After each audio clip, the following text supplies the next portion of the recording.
মেদিনীপুর জেলার সোনারমানিক যুবকেরা, আব্বারা মায়েরা, দয়ার নবী মায়ার নবী রাহমাতাল লিল আলামিন আমার রাসূলুল্লাহ নবুয়ত পেয়ে ঘরে ফিরলেন।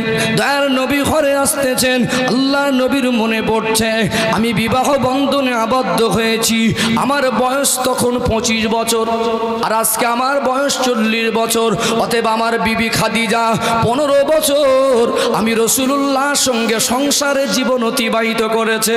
বলুন তো দেখি, স্বামী স্ত্রী যদি 15 বছর ধরে সাংসারিক জীবন অতিবাহিত করে, স্ত্রীর চরিত্র কেমন, স্ত্রীর চিন্তাধারা কেমন, স্ত্রীর চালচলন কেমন, তার স্বামী জানবে কি জানবে না? কোনো মহিলা যদি 15 বছর একটা স্বামীর সংসার করে, ওই স্বামীর চালচলন, ওই স্বামীর আদর্শ, ওই স্বামীর মন মানসিকতা কেমন, তার স্ত্রীর থেকে কি বেশি কেউ জানতে পারবে? আম্মা জান হযরতে খাদিজা তাহেরা রাদিয়াল্লাহু আনহা তিনি আল্লাহ নবীকে ভালো করে জানতেন। দয়া নবী ভাবতে লাগলেন আমার সম্পর্কে দুনিয়ার মানুষের ভিতরে সব থেকে বেশি জানে যদি তিনি অন্য কেউ নয়, তিনি হলেন আমার বিবি খাদিজা। প্রথমে দিনের দাওয়াত দেব খাদিজাকে। আল্লাহ নবী ঘরে আসলেন, আম্মা জানকে ডাক দিলেন, ঘরের দরজা খুলে গেল। আল্লাহ নবী গভীর রাতে বলতে লাগলেন, ও বিবি খাদিজা আপনাকে একটা কথা বলতে চাই। আম্মা জান খাদিজা তাহেরা রাদিয়াল্লাহু আনহা আল্লাহ নবীর পূর্ণিমা চাঁদের মতো চমকানো চেহারার দিকে তাকালেন, বলতে লাগলেন, ও আলামিন, ও রাহমাতাল লিল আলামিন আপনি কি বলবেন বলুন। খাদিজা আমি সর্বপ্রথম তোমাকে দ্বীনের দাওয়াত দিচ্ছি।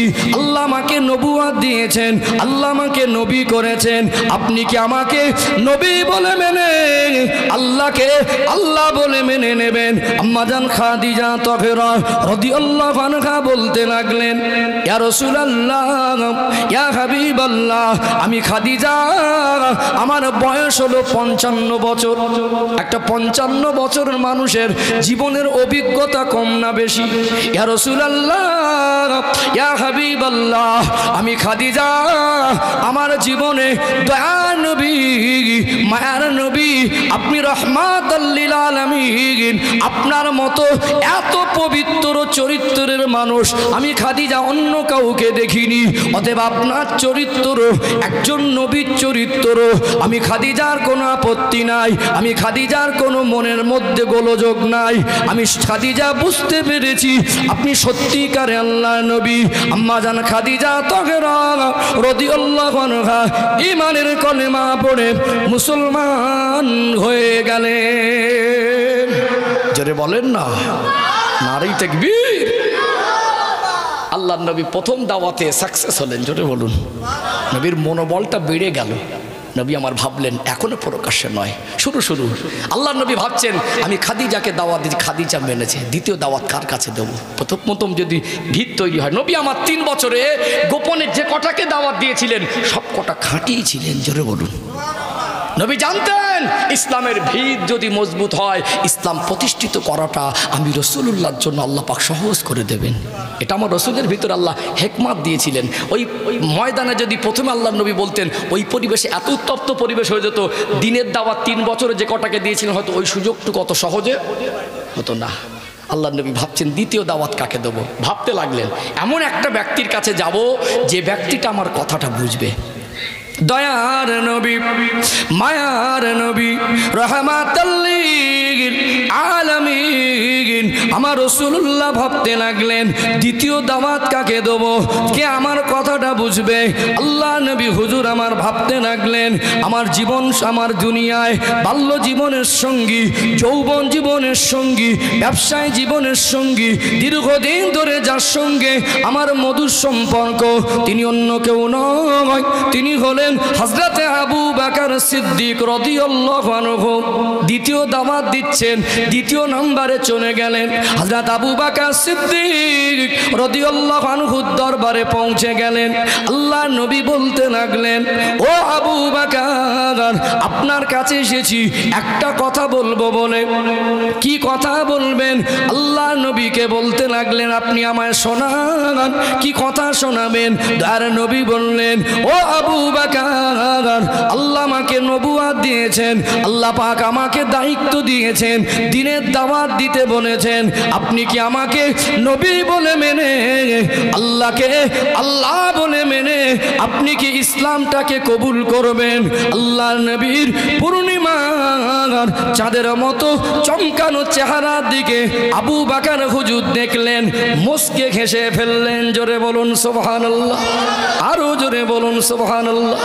ইয়া রাসূলুল্লাহ, ইয়া হাবিবাল্লাহ, আমি ছোট থেকে আপনাকে দেখেছি, আপনার চরিত্র হলো মহান চরিত্র, আপনার মতো এত পবিত্র চরিত্রের মানুষ আমি আবু বকর দেখি নাই। ইয়া রাসূলুল্লাহ, হাবিবাল্লাহ, আপনাকে নবী বলে মানতে আমি আবু বকরের অসুবিধা নাই। হাতটা বাড়িয়ে দিলেন, আল্লাহ নবীর নূরের হাতে হাত দিয়ে ঈমানের কলেমা পড়ে মুসলমান হয়ে গেলেন। জোরে বলুন না। নবীদের ভিতরে বড় বড় বৈশিষ্ট্য কটা জানেন? তিনটে বড় বড় বৈশিষ্ট্য। নবীদের চরিত্র হয় পবিত্র। জোরে বলুন।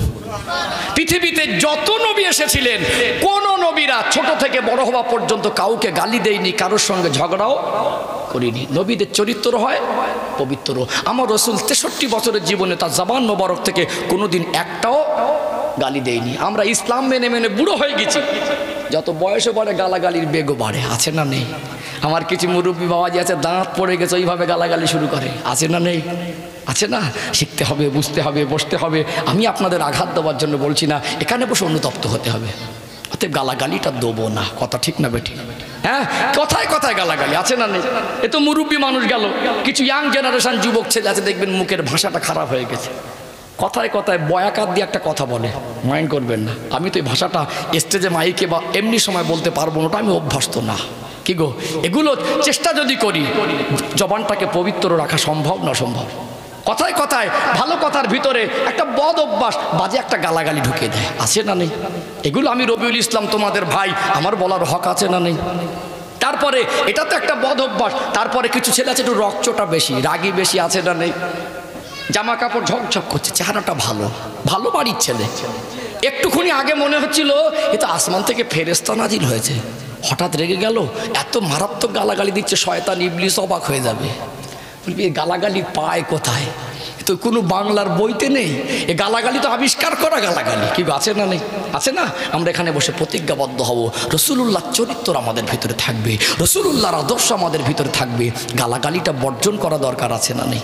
আচ্ছা, যে গালাগালি দেয় আল্লাহ পাক কি তার উপরে খুশি হবে? যে জবান থেকে নোংরা ভাষা ব্যবহার হয়, ওই জবানে কি তাসির আর বরকত হবে? বরকত আলাদা জিনিস, বরকত আলাদা জিনিস। পবিত্র জায়গায় আল্লাহ পাক বরকত বেশি নাজিল করে। জোরে বলুন। রাগ করছেন নাকি? রাগ করছেন নাকি? তারপরে দেখবেন আমার মা বোনদের ভিতরে গালাগালি দেওয়া মানুষ আছে না নেই? কিছু কিছু চাচিমার ভাবি আছে, কেউটে সাপের থেকে বিষ বেশি। আছে না নেই? গালাগালি শুরু করলে দম লায় না, গালাগালি শুরু করলে দম লায় না। নবীদের চরিত্র আল্লাহ এই জন্য পবিত্র করেছিলেন। নবীরা ছোট থেকে আমাদের মতো যদি মানুষে বড় হতেন না, যেই একটা সময় যদি বলতেন গ্রামের মানুষকে, এলাকার মানুষকে, আল্লাহ পাক আমাকে নবী করেছেন, তুই কলেমা পড়ে মুসলমান হ, এলাকার মানুষ বলেই বসতো, তুই তো গালাগালি দিতিস, নবী হলি কবে? বলতো কি বলতো না? এই জন্য আল্লাহ পাক যত নবীদের পাঠিয়েছিলেন প্রত্যেকটা নবীর চরিত্র ছিল পবিত্র। জোরে বলুন। কাকে ফলো করে জীবনযাপন করতে হবে? কাকে ফলো করে? তুচ্ছ একটা কথায় অশান্তি আসে, আসে কি আসে না? ভালো সম্পর্ক চটে যায়, ভালো সম্পর্ক চটে গিয়ে সংসার আলাদা হয়ে যায়। যায় কি যায় না? কি রেগে গেল, একটু সবর না করে দুটো গালাগালি দিল, এ দুটো দিল, চারটে দিল গালাগালি। এ যদি একটু কড়া করে দেয়, ওর দোষটা আর একটু কড়া। গালাগালি থেকে মারামারি, ধাক্কা ধাক্কি। হয়েছে না? হয়নি? হয়েছে না? অতএব ইসলামকে মেনে চললে শান্তি পাবো। রাগ করছেন নাকি? অতএব নবীদের চরিত্র হয় কি বলেছি? পবিত্র। দ্বিতীয়ত, নবীদের কাছে ওহী আসে। কি আসে? সাধারণ মানুষের নবীদের মধ্যে পার্থক্য আছে না নেই? আমরা মানুষ, আমরা সাধারণ মানুষ, নবীরাও মানুষ, নবীরা অসাধারণ মানুষ। জোরে বলুন। আমাদের কোয়ালিটি, আমাদের জীবন, আমাদের চালচলন, এখানে সুইচটা নবীদের চালচলন একটু পার্থক্য আছে না নেই? কি গো বাবাজি, সোলো করে দেন, সোলো যদি হয় আমার দিকে ঘুরিয়ে দেন, তাহলে মাইকে আওয়াজটা টানবে না। থাক থাক থাক থাক, ওরকম হলে হবে। আমার কথা বুঝতে পারছেন তো? তাহলে নবীদের কাছে ওহী আসে, নবীদের কাছে ওহী আসে।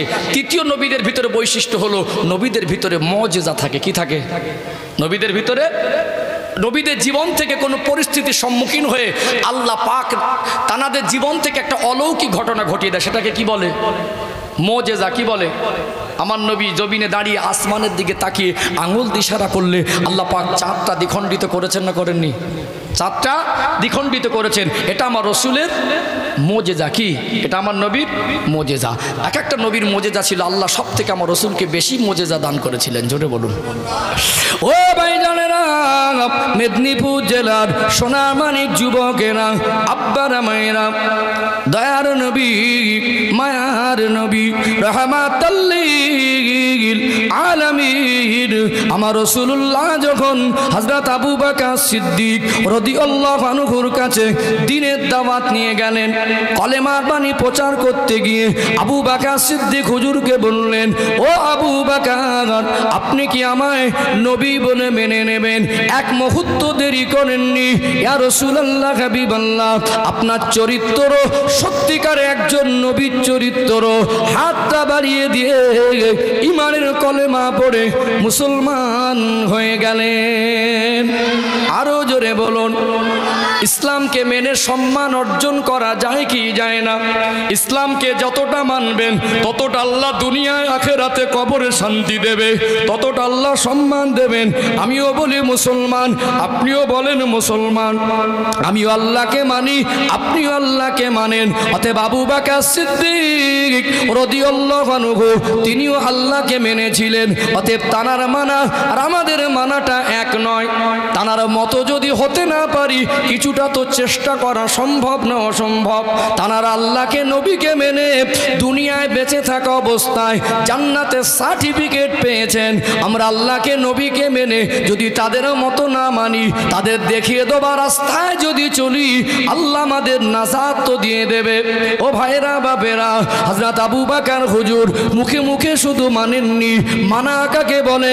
যখন ইসলামের জন্য আবু বকর হুজুরের জীবনের সময় প্রয়োজন হয়েছে, যখন ইসলামের জন্য আল্লাহ এবং রাসূলুল্লাহর জন্য আবু বকর সিদ্দিক রাদিয়াল্লাহু আনহুর অর্থের প্রয়োজন হয়েছে, যখন ইসলামের জন্য হযরত আবু বকর সিদ্দিক রাদিয়াল্লাহু আনহুর জীবনের সময়ের প্রয়োজন হয়েছে, যখন রক্তে মেহনতের প্রয়োজন হয়েছে, আল্লাহ নবীর সাহাবী হযরত আবু বকর সিদ্দিক রাদিয়াল্লাহু আনহু এক মুহূর্তের জন্য তিনি পিছে হটে আসেননি। আল্লাহ নবী একদিন ডাকলেন, ও বাবা আবু বকর, আমি খাদিজার সম্পদগুলো নিজে হাতে নিয়ে এমনি করে গরিব দুঃখী অসহায়দের মাঝে দান করে দিয়েছি। ও বাবা আবু বকর, ইসলামের জন্য কি কিছু দিতে পারবে? ইসলামের জন্য কি তোমার জমা কর অর্থ থেকে কিছু ব্যয় করতে পারবেন? ওই সময় হযরত আবু বকর সিদ্দিক রাদিয়াল্লাহু আনহু বলতে লাগলেন, ইয়া রাসূলুল্লাহ, ইয়া হাবিবাল্লাহ, আপনাকে মেনেছি মুখে মুখে নয়, আপনাকে মেনেছি শুধু মুখে মুখে নয়, আল্লাহকে মেনেছি মুখে মুখে নয়, আল্লাহকে রসুলকে মেনেছি। অতএব আমার নবী আমার কাছে একটা জিনিস চাইবে, ওই জিনিসটা যদি দিতে না পারি, ওটা তো নবী মানা হবে না, ওটা তো নবী মানা বলে না। অতএব আমি আবু বকর আল্লাহকে রসুলকে মেনেছি। আমার সম্পদ শুধু আমার নয়, আমার সম্পদের উপরে আল্লাহ রসুলের অধিকারটুকু রয়েছে। যদি আমার সম্পদ কোনোদিন আল্লাহ এবং রসুলের কথা মতো ইসলামের জন্য প্রয়োজন হয়, আমি আবু বকর ওটা যদি ইসলামের জন্য দিতে পারি, ওটা আমি আবু বকরের কাছে বড় গর্বের আর আনন্দের হয়ে যাবে। যদি বলেন না, নারে তাকবীর। একটু ব্যাখ্যা দিতে হবে কেন? মনে করুন আমার নবী হায়াতে আছেন, মনে করুন আমরা রসুলকে হাতে হাত দিয়ে ঈমান আনলাম, হুজুর আপনাকে মেনেছি। আমার নবী যদি আমার কাছে 30 টাকা থাকে, যদি বলে বাবা তোমার কাছে 30টা টাকা আছে আমাকে দেবে, কি করব? কি গো কি করব? আমার কাছে 30 টাকা আছে, মনে করুন রসুল হায়াতে আছেন, আমাকে বলো বাবা তুমি তো আমার কাছে মুসলমান হচ্ছে, আমি তোমার নবী, আমি পেটে খাবো না ইসলামের জন্য, 30টা টাকা তোমার কাছে আছে, দেবে? কি করবেন? একটু হ্যাঁ দেন, ভালো লাগবে। কি করবেন? বিবেক কি বলে? দিতে হবে, নবী চেয়েছেন। যদি হয়তো বলুন না হুজুর আমি দেবো না, পাশ থেকে একজন কি বলবে যে নবীর বেশি ভালোবাসে, এই তুই নবীকে ওরকম মানিস, তুই আল্লাহকে ওরকম মানিস, তুই ইসলামকে ওরকম মানিস, আল্লাহ রসুল চেয়েছেন। অতএব মনে করতে হবে নবী আবু বকর হুজুর দেখিয়ে দিলেন, পৃথিবীর মানুষকে মেসেজ দিলেন। নবী পাকে চাঁদ মুখের পানে তাকিয়ে বলেছেন রসুল আল্লাহ আপনাকে মেনেছি, আল্লাহকে মেনেছি, শুধু মুখে মুখে নয়, আমার সম্পদটা আজ থেকে শুধু আবু বকরের নয়, আল্লাহ রসুল যখন চাইবে আমি আবু বকর যদি রসুলুল্লাহর কদমে কুরবান করতে পারি, ওটা আমি আবু বকরের জন্য আনন্দের আর গর্বের হবে। জোরে বলুন। আমাদের অর্থ কোথায়? এখন সুদে চলছে কোথায়? যে সুদ খায় কচি মানুষ না বড় মানুষ? আমি আপনাদের গ্রামের কথা বলছি না, যারা আজকে সুদ খাচ্ছে কচি মানুষ না বড় মানুষ? ইসলামের জন্য কুরবান করেছেন, আর ইসলাম যেটা মানা করেছেন হারাম, ওটা আমরা গালহা করে বসেছি। কি দরকার? মাল দরকার। কি দরকার? যারা ঘুষ খায় গরিব মানুষ না ধনী মানুষ? আমরা তলার মানুষকে বলছি না, ঘুষখোর আছে না নেই? হ্যাঁ, চেহারা দেখে মনে হবে একবার আল্লাহর ওলি মানুষ। হ্যাঁ, জুমার দিন ফার্স্ট কাতারে গিয়ে বসে এমনভাবে আল্লাহুম্মা আমিন বলে, ফারিস্তা মনে করবে আল্লাহর ওলি। ওর ঘুষের খাতা যদি উল্টোয় মনে হবে মালটার দিকে ফার্স্ট আছে না নেই? আপনারা মনে হয় রাগ করছেন, কিন্তু বাস্তব না বাস্তব এটা বোঝাতে চাইছে। আমাদের জীবনটা কোন জায়গায়? আমরা শান্তি খুঁজছি অথচ ইসলামকে কুরবানি করে, আমরা শান্তি খুঁজছি কোরআন হাদিসকে কুরবানি করে, আমরা শান্তি খুঁজছি আল্লাহকে মানি, উপর থেকে বলছে আল্লাহকে মানি, লোক দেখানো আল্লাহ মানা, ভিতরে ভিতরে পাক্কা সুদ করার ঘুষ করা আছে না নেই? হ্যাঁ, ঘুষখোরগা আবার মনে মায়া দয়া নেই, গরিব ধনী দেখে না। কি দরকার? কার জন্য জড়ো করছেন? হিসাব দিতে দিতে কলজের পানি শুকিয়ে যাবে। কাফনের কাপড়ের বাবা পকেট হয় না। কি গো, কাফনের কাপড়ের পকেট হয়? ইসলামের জন্য দেওয়া দরকার ছিল। ইসলাম যেটা মানা করেছে ওটা করো। বিল্ডিং কে মানা করেছে? হও না ধনী, 50 বিঘে জমি কেন? কে মানা করেছে তোমাকে? আমি রবিউল ইসলাম আনন্দ করে বলবো ওটা আমার কমিউনিটির মানুষ, ওই ব্যক্তির পয়সা হয়েছে, ওটা আমার কাছে গর্বের, হিংসার নয়। কথা ঠিক না ঠিক? তবে হালাল পন্থায় করো। ধনী মানুষের কিছু অর্থ থাকলে ইসলামের কাজে উপকার আসে কি আসে না? আপনাদের গ্রামে মাশাআল্লাহ আমরা তোলাটাকে জুমা মসজিদ মনে হয়।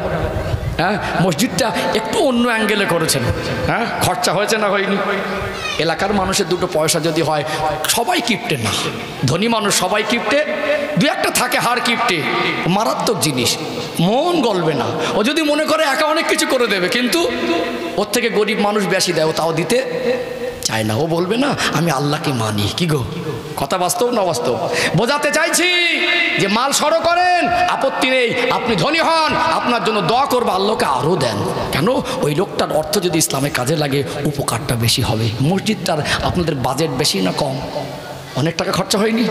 অনেক টাকা খরচা হয়েছে। এই খরচার পয়সাটা কি ফারিস্তা আসমান থেকে বয়ে এনে দিয়েছেন? আপনাদের গ্রামের মানুষের অবদান। পয়সা দরকার আছে না নেই? হিংসা করো না। ধনী মানুষের থেকে আমার হিংসা হয় না। আমি রবিউল ইসলাম হাত ধরে জাকাতটা দেই, আল্লাহ আমাকে যতটুকু অর্থ দিয়েছে আমি জাকাতটা দেই। কি গো, কথা ঠিক না ঠিক? অতএব হিংসা নয়, কেউ যদি ধনী হয় তার সহযোগিতা করবেন, তবে ওই ধনীটা আল্লাহর কাছে পছন্দ নয় যে গরিবের রক্ত চুষে ধনী হয়। আছে না নেই? আছে না নেই? ধনী লোক মরে গেছে, 10টা খতম পড়ান না, এলাকার লোককে ডেকে বড় গরু কিনে কলমাখানি করে দেন। কাপড়টা দোকানে গিয়ে বলো দামি কাপড় দেন, কবরকে ঘুষখোর হিসেবেই নেবে। কি গো, আমার কথা ক্ষণিকের জন্য টক লাগতে পারে, কবরে গিয়ে ধরা পড়লে সেটা বেশি খারাপ না এই কথাটা বেশি খারাপ লাগছে? সেটা বেশি খারাপ না? ও ভাই জানেরা, মেদিনীপুর জেলার সোনামানিক যুবকেরা, আব্বারা মায়েরা, রাগ করবেন না, ভুল বুঝবেন না। আমরা আল্লাহকে মেনেছি, রসুলুল্লাহকে মেনেছি, শুধু মুখে বলবো এটা মানা নয়। আল্লাহ পাক কোরআনুল কারীমের ভিতরে স্পষ্ট করে জানিয়ে দিলেন, ইয়া আইয়ুহাল্লাযীনা আমানু উদখুলু ফিস সিলমি কাফা।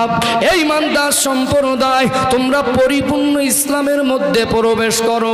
যে লোকটার মুখ ভরা দাড়ি, যে লোকটার ভালো গাড়ি আছে, যে লোকটার ভালো বাড়ি আছে, যে লোকটা বসে খেলে 2টা বছর সংসার চলে যাবে, এতটা অর্থ জমা আছে, ওই লোকটা যদি ভিতরে ভিতরে পাকা ঘুষখোর হয়, ও কি প্রকৃত ইসলাম মানছে? ও ভাইরা বাপেরা, আল্লাহকে মেনেছি, নবীকে মেনেছি, মানা কাকে বলে? আল্লাহ নবী সাহাবী হযরত আবু বকর রাদিয়াল্লাহু আনহু পৃথিবীর মানুষকে দেখিয়ে দিলেন, যেদিন নবী আমার বলেছিলেন, ও আবু বকর, হযরত খাদিজাতুল কুবরা আমাকে বিবাহ বন্ধনে আবদ্ধ করে নিয়েছে। আমি খাদিজার স্বামী হওয়ার পরে খাদিজার কোটি কোটি টাকার সম্পদ আমি রাসূলুল্লাহর কদমে দিয়ে দিয়েছে। ইয়া রাসূলুল্লাহ, ইয়া হাবিবাল্লাহ, মক্কার মানুষ বলে আমি খাদিজার সম্পদ অনেক, মক্কার মানুষ বলে আমি খাদিজা অনেক ধনী মানুষ, আপনার কিছুই নেই। আজ থেকে আমার সম্পদের মালিক আমি থাকবো না, আজ থেকে আমি খাদিজার সম্পদ, আমি খাদিজার নয়, আমার টোটাল সম্পদের মালিক আমি আমার রসুলকে বানিয়ে দিলাম। যদি বলেন না, কুরবানি আছে না নেই? আমাদের অনেক মা আছে, তাদের নামটা খাদিজা, কাজটা মা খাদিজার মতো নেই। অনেক লোক সব দেখবেন বিয়ে দেওয়ার সময় কি হয় জানেন? ভালো ছেলে খোঁজে। এক্ষুনি টাকার থেকে চরিত্রবান ছেলের মূল্য বেশি। টাকাওয়ালা ছেলে মদ খায়, ওর মূল্য আছে। টাকাওয়ালা ছেলে দাঁড়িয়ে পেশাব করার মূল্য আছে। বাপের সম্পদ আছে, ও বাপ মরে গেল সম্পদ কত লোক বিক্রি করে খেয়ে রাস্তার ফকিরে ঘুরছে না, ঘরে না? হ্যাঁ, আসল নিজের যোগ্যতা একটু দেখে, আখলাক ভালো, বংশের ছেলে, চরিত্রবান ছেলে, মোটামুটি রোজগার করে চলে যায়, এরকম ছেলে খোঁজে কি খোঁজে না? অনেক টাকার মালিক একটা মেয়ে একটা ভালো ছেলে পছন্দ করেছে, বেশি মানে মাল সম্পদ নেই, ছেলেটা ভালো, মেয়ের বাপ পছন্দ করে বিয়ে দিল, একটু মালমাত্রাটা বেশি গুছিয়ে দিয়েছে, এরকম হয় কি হয় না? ওই ভালো বাড়ির মেয়েটার নাম হচ্ছে খাদিজা। মাঝে মাঝে না একটু ইশারা ইঙ্গিত ঝাড়া মারে, ওটা বাপের বাড়ির জিনিস, আছে না নেই? মাঝে মাঝে স্বামীর বাড়ি ঝাড়া মারে, ওটা বাপের বাড়ির জিনিস, ইশারা ইঙ্গিতে বুঝিয়ে দেয়। বাপজিরা, ভাইয়েরা, মা খাদিজা দেখিয়ে দিলেন, দুনিয়ার পৃথিবীর মাদেরকে মেসেজ দিলেন, দেখো আমি খাদিজার চরিত্র, রসুলকে বিবাহ বন্ধন আবদ্ধের পরে আমার কোটি কোটি টাকার সম্পদটা রসুলকে মালিক বানিয়ে দিয়েছি। জোরে বলুন, জোরে বলবেন না? ও ভাই জানেরা, মেদিনীপুর জেলার সোনামানিক যুবকেরা, আব্বারা মায়েরা, হযরত আবু বকর সিদ্দিক রাদিয়াল্লাহু আনহুকে যেই দিন বলেছিলেন, ইয়া আল্লাহ নবী বলেছিলেন, আবু বকর ইসলামের জন্য যদি প্রয়োজন হয় তুমি কি দিতে পারবে? আল্লাহ নবীকে ওই দিন বলেছিলেন, হুজুর আমার সম্পদের মালিক শুধু আজ থেকে আমি নয়, এই সম্পদটা আল্লাহর রসুলের অধিকার আছে, যখন বলবেন তখন দেব। এটা যদি আবু বকর হুজুরের চরিত্র নিয়ে ভাবি, তার অবদান ইসলামের প্রতি ভাবি, বলুন তো সুদ খেতে গেলে নিজের কাছে লজ্জা লেগে যাবে কি যাবে না? এখনো মানুষ জমি বন্ধক রাখছে, ঠিক বললাম না ভুল বললাম? এখনো মানুষ জমি বন্ধক রাখছে। ইদানিং বন্ধনের ব্যাংকের থেকে লোন নিয়ে এটা আলাদা সুদ, এখনো সুদের ব্যবসাও ভিতরে ভিতরে বেড়ে গেছে। ভাই বিশ্বাস করলাম, আপনাদের এলাকায় হয়তো কম, হয়তো না থাকতে পারে, আমি এলাকার নাম করে টার্গেট করে বলছি না, বহু জায়গায় ভদ্রলোকের ছেলে সব সুদখোর। চাও কিনে খেতে হয় না, যেদিন টাকা চাওয়া সামনাসামনি পড়ে না, একটু মেজাজটা গরম করে। এ বেচারা দেখছে টাকা তো জোগাড় করে উঠতে পারিনি, মানে ওরা আবার যোগাযোগ বেশি, বলে ভাই একটু চা খান। এই ভদ্রলোকে চাও কিনে খেতে, ব্যবসা খুব ভালো, চাও কিনে খেতে হয় না। আবার বলে কোচি আমি একা নেই, সঙ্গে একজন আছে, বেচারার কাছে পয়সা নেই, আসতে দিতে পারবে না, দেওয়ার কথা ছিল। ও সঙ্গে সঙ্গে দোকানদারকে বল, দোকানদার ওই বাবুকে একটা চা দাও, ওই বাবুকে একটা দাও, চা পান যা লাগে সব দাও। এ দেখছে ভালো তো মালও পাবো, চাও কিনে খেতে হবে না। ফার্স্ট কাতারে গিয়ে একদম ঝকঝকে জামা পরে বসেছে, এমনভাবে কাঁদছে, দেখে মনে হবে আল্লাহর ওলি, আছে না নেই? এই চরিত্র আল্লাহর কাছে পছন্দ নয়। আল্লাহ আমাদের তওবা করে জীবন পবিত্র করার তৌফিক দান করেন, বলেন আল্লাহুম্মা আমিন। আমার অর্থ হলে ইসলামের জন্য কিঞ্চিৎ ব্যয় করা দরকার আছে না নেই? অর্থ হলে যাকাত দিতে হবে কি হবে না? আমার গ্রামে একটা এতিম বাচ্চা থাকে, আমার গ্রামে একটা বিধবা মা থাকে, স্বামী হারা, কত দুঃখ কষ্ট বেদনায়, আমি ওই কিছু টাকা নিয়ে যে তার হাতে দেই, আল্লাহ খুশি হবে কি হবে না? সেবামূলক কিছু কাজ করা দরকার আছে না নেই? গ্রামে মসজিদ মাদ্রাসার উন্নয়নে আমার কিছু অর্থ থাকবে, আল্লাহ বরকত দিয়ে ভরিয়ে দেবে, সম্মান ইজ্জতটাও বাড়িয়ে দেবে। জোরে বলুন। অতএব আমরা দোয়া করি, আমাদের যদি আল্লাহ অর্থ দেয়, হালাল পন্থায় যদি অর্থশালী হই, আমরা ইসলামের জন্য কুরবানি করব, মনে করব এই সম্পদের ভিতরে আল্লাহর রসুলের অধিকার আছে। এইটুকু যদি মন তৈরি করতে পারি আল্লাহ আপনাকে অর্থ দেবে, আর অর্থে বরকত হবে। হযরত উসমান গনি রাদিয়াল্লাহু আনহু আল্লাহর নবীর জামাই কে ছিলেন? আল্লাহর নবীর জামাই, যার লকাব হলো জিন্নুরাইন, যার লকাব হলো দুই নূরের অধিকারী। কারণ আল্লাহ রাসূল একটা মেয়েকে বিবাহ দিলেন, ওই মেয়েটা ইন্তেকালের পরে আল্লাহর নবী আবার একটা মেয়েকে বিবাহ দিলেন। জামাইটা ভালো ছিল বলে তো। উসমান রাদিয়াল্লাহু আনহু এত সম্পদ ছিলেন, তিনি উদারমন ইসলামের জন্য দান করেছেন। আল্লাহ কি তার মাল কমিয়ে দিয়েছে? দান করলে কমে না, ওটা আমার। আল্লাহ কোনো না কোনো ওসিলা করে, আল্লাহর ভান্ডারে এতটা কমি নেই যে ওটা আল্লাহ আমার সম্পদ নিয়ে আল্লাহর দরকার। আল্লাহ যে কোনো ওসিলা ওটা আমাকে ফিরিয়ে দেবে। কাকে দেবে? যেটা দেবেন ওটা আমাকে ফিরিয়ে, ইসলামের জন্য গরিব মানুষকে দেবেন, এতিম বেওয়াকে দেবেন, মসজিদ মাদ্রাসায় দেবেন, অসহায়ের হাত পাতবেন। আমরা টাকার লোভে পড়ে ঘুষ ছাড়িনি, সুদ ছাড়িনি। গ্রামে রহমত হবে না গজব হবে? গজব হবে না? এই চরিত্র থেকে আল্লাহ আমাদের বাঁচার তৌফিক দান করেন, বলেন আল্লাহুম্মা আমিন। ও ভাই জানেরা, মেদিনীপুর জেলার সোনার মানিক যুবকেরা, আব্বারা মায়েরা, আমি হাদিস শরীফ পড়েছি। আল্লাহর নবী হুজুর আমার সোনা জবানে বললেন, আসহাবিকান নুজুম বিআইয়িহিম ইক্তাদাইতুম ইহতাদাইতুম। আমার এক একটা সাহাবা এরা হলো নক্ষত্রের সমতুল্য। আমার কোনো একজন সাহাবা জীবন আদর্শ যদি ফলো করো হেদায়েত পেয়ে যাবে। আবু বকর হুজুরের জীবন আদর্শ তুলে ধরছিলাম পৃথিবীর মানুষকে। হযরত আবু বকর সিদ্দিক রাদিয়াল্লাহু আনহু মেসেজ দিয়ে বুঝিয়ে দিলেন আল্লাহ মানা কাকে বলে, নবী মানা কাকে বলে। মক্কার জমিনে 13 বছরের জীবন, নবুয়াতি জীবন ক বছর? 13 বছর। মদিনায় 10 বছর, 13 আর 10 হলো 23 বছর। 40 বছর বয়সে যদি আল্লাহ নবুয়াত দেন, 40 আর 23 কত হয়? 63 বছর। আল্লাহ নবী 63 বছরের জীবন। অতএব মক্কার জমিনে নবুয়াত পাওয়ার পরে আল্লাহর নবী 3 বছর গোপনে গোপন ইসলাম প্রচার করলেন। 3 বছর পরে আল্লাহ ওহী করে বলেছিলেন, আমার হাবিবে পিয়ারা আর লুকিয়ে নয়, এবার আপনি প্রকাশ্য ইসলাম প্রচার করেন। আল্লাহ নবী যেদিন থেকে প্রকাশ্য ইসলাম প্রচার করেছিলেন, আল্লাহ নবী যেদিন থেকে মক্কার মানুষকে প্রকাশ্যে দ্বীনের দাওয়াত শুরু করেছিলেন, বলুন তো দেখি আল্লাহ নবীর দুশমন বেড়েছিল না কমেছিল? আল্লাহ নবীর উপরে বিরোধিতা বেড়েছিল না কমেছিল? নবীর সাহাবাদের উপরে জুলুম অত্যাচার হয়েছে না হয়নি? কোন সাহাবীকে তো শহীদ করে দিয়েছে। ও ভাইরা বাপেরা, প্রত্যেকটা ঘাত প্রতিঘাতে আবু বকর হুজুর পিছু পা হননি।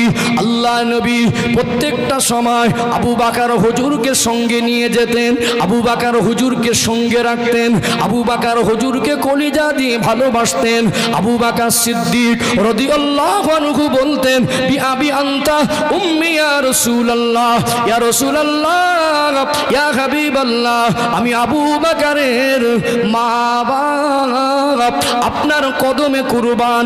ইসলামের জন্য, আপনার জন্য আমি আবু বকরের যখন সময় লাগবে, আমি আবু বকরের জীবনের যদি রক্ত লাগে, আমি আবু বকরের জানটুকু যদি লাগে, আমি আবু বকর খুশি মনে আপনার কদমে কুরবান করে দেব।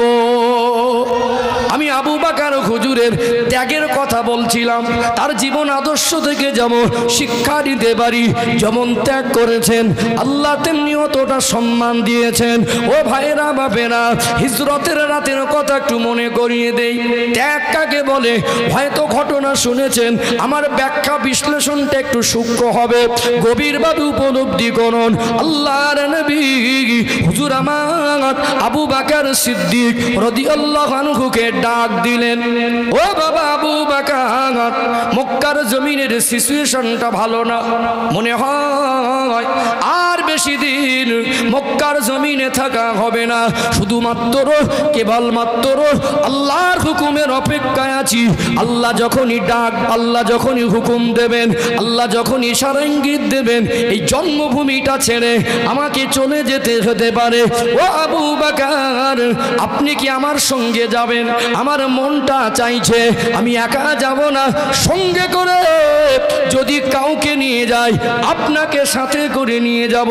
আল্লাহ নবীকে এই কথা বলার সাথে সাথে আবু বকর হুজুর বলেছিলেন, ইয়া রাসূলুল্লাহ, আপনি আপনার সঙ্গী হতে গিয়ে যদি আমার জন্মভূমি ছাড়তে হয়, বিবি বাচ্চা ছাড়তে হয়, মক্কার জমিন ছেড়ে আপনার সঙ্গী হয়ে যদি যেতে হয়, আপনারকে এতটা ভালোবাসি, সব কিছু আপনার জন্য আল্লাহ পাকের জন্য কুরবান করে দেব। আমি আপনি হলে ভাবতাম ঘর ছেড়ে জলসা হচ্ছে, ঘর মজলিসে আসে না, আর ইসলামের জন্য ঘর ছেড়ে একেবারে চলে যাবে। কি গো, আবু বকর হুজুর জানতেন আমি চলে গেলে আমার সম্পদটা লুটপাট হতে পারে। কি গো, তিনি জানতেন আমি চলে যাব, আমি গার্জেন, আমার চোখের আড়ালে আমাকে না পেয়ে আমার বাচ্চার উপরে আঘাত করতে পারে। কেন? মক্কার দুশ্মনদের ভিতরে গোঁড়ামি ছিল কি ছিল না? আল্লাহ নবীর দুশ্মনগুলো ছোট ছোট না বড় বড়? এদের অন্তরে দয়া মায়া ছিল, এরা মানুষ ছিল, চেহারায় মানুষ, এদের কর্মকাণ্ডগুলো মানুষ না। কারণ জাহিলিয়াতের যুগের ইতিহাস দেখবেন, বাপ বেটা একটা মেয়েকে জেনা করে, তারা কিরকম মানুষ। মক্কার মরুভূমিতে পাহাড়, ওই পাহাড়গুলো আল্লাহ আমাকে চোখে দেখিয়েছে, হাজি বান্দারা থাকলে একমত হবেন। পাহাড়ি এলাকা, মানুষ এত নিচে নেমে গিয়েছিল, আল্লাহর কাবা ঘরটা উলাঙ্গ হয়ে তওয়াফ করতো। মহিলা পুরুষ একসঙ্গে কাবা ঘর তওয়াফ করার সময় জামা কাপড় খুলে ফেলতো। তাহলে ওরা কত নিচু মনের মানুষ ছিল বলেন তো। তারপরেও মেয়েদের কোনো ইজ্জত ছিল না। যে কবরস্থানে নিষ্পাপ বাচ্চাকে মায়ের কোল থেকে নিয়ে একদিন দুদিনের বাচ্চা, কয়েক ঘন্টার বাচ্চাকে আব্বা হয়ে কলিজার টুকরা সন্তানকে নিয়ে নিজে হাতে জ্যান্ত কবর দিত, ওই কবরস্থানটা আমি নিজে চোখে দেখে এসেছি। মানুষ কত নিচে নামতে পারে, অন্তর কতটা পাষাণ হয়, নিজের ঔরসের সন্তানের নিজে কোলে করে নিয়ে গিয়ে জ্যান্ত মাটি দেয়। তাদের চেহারায় মানুষ ছিল, তারা হিংস্র কম ছিল না বেশি ছিল? কম ছিল না বেশি ছিল? আমাদের বাচ্চাদের শরীর খারাপ হলে না আমরা পাগলের মতো হয়ে যাই, যাই কি যাই না? এসি রুম ছেড়ে দিয়েছে, অনেক পয়সাওয়ালা মানুষ ঘরে এসে দেখছে বাচ্চা অসুস্থ, হসপিটাল নিয়ে গেছে ওনার ওয়াইফ, বাড়ি ভালো মানের রান্না আছে ওটা ভুলে যায়, আর ঘুমের কথা মনে পড়ে না, কষ্ট ক্লান্ত শরীর ছোটে হসপিটালে। যেটা এসি রুমে ভালো খন্দ খাবার খেয়ে ঘুমানোর কথা ছিল, বাচ্চার জন্য আজকে বর্ষায় ঠান্ডায় হসপিটালে চাতোয়ালে মশার কামড়ে বসে বসে আব্বাগুলো রাত পার করি কি করি না? হ্যাঁ, আমাদের মনে মায়া আছে না নেই? কত কঠোর মনের মানুষ হলে বাচ্চাকে কবর দিতে পারে? কথাগুলো বাস্তব না অবাস্তব? এরা হলো আল্লাহ নবীর দুশ্মন। ছোট ছোট দুশ্মন না বড় বড় দুশ্মন? আবু বকর হুজুর জানতেন যে আমি চলে যাবার পরে রাসূলুল্লাহর সঙ্গে যদি চলে যাই, আমাকে না পেয়ে আমার বিবি বাচ্চার উপর আঘাত আসতে, এদের যা চরিত্র, এদের যা কালচার, এদের যা কঠোর মন, এরা সহজে ছাড়া মানুষ না। কিন্তু একবারও বিবি বাচ্চার কথা ভাবলেন না। তিনি ভাবলেন আমার রাসূল বলেছেন, আল্লাহ বলেছেন, এটা আমার কাছে বড়। জোরে বলুন। প্রত্যেক দিন আপনাদের গ্রামে মাহফিল হয়, আলহামদুলিল্লাহ, মানুষ আসেনি এটা বলিনি, যথেষ্ট মানুষ এসেছেন। হ্যাঁ, একটা গ্রামে যদি 100 ঘর হয়, সেখানে তো 700 মানুষ জমা হতে পারে না, পারে কি?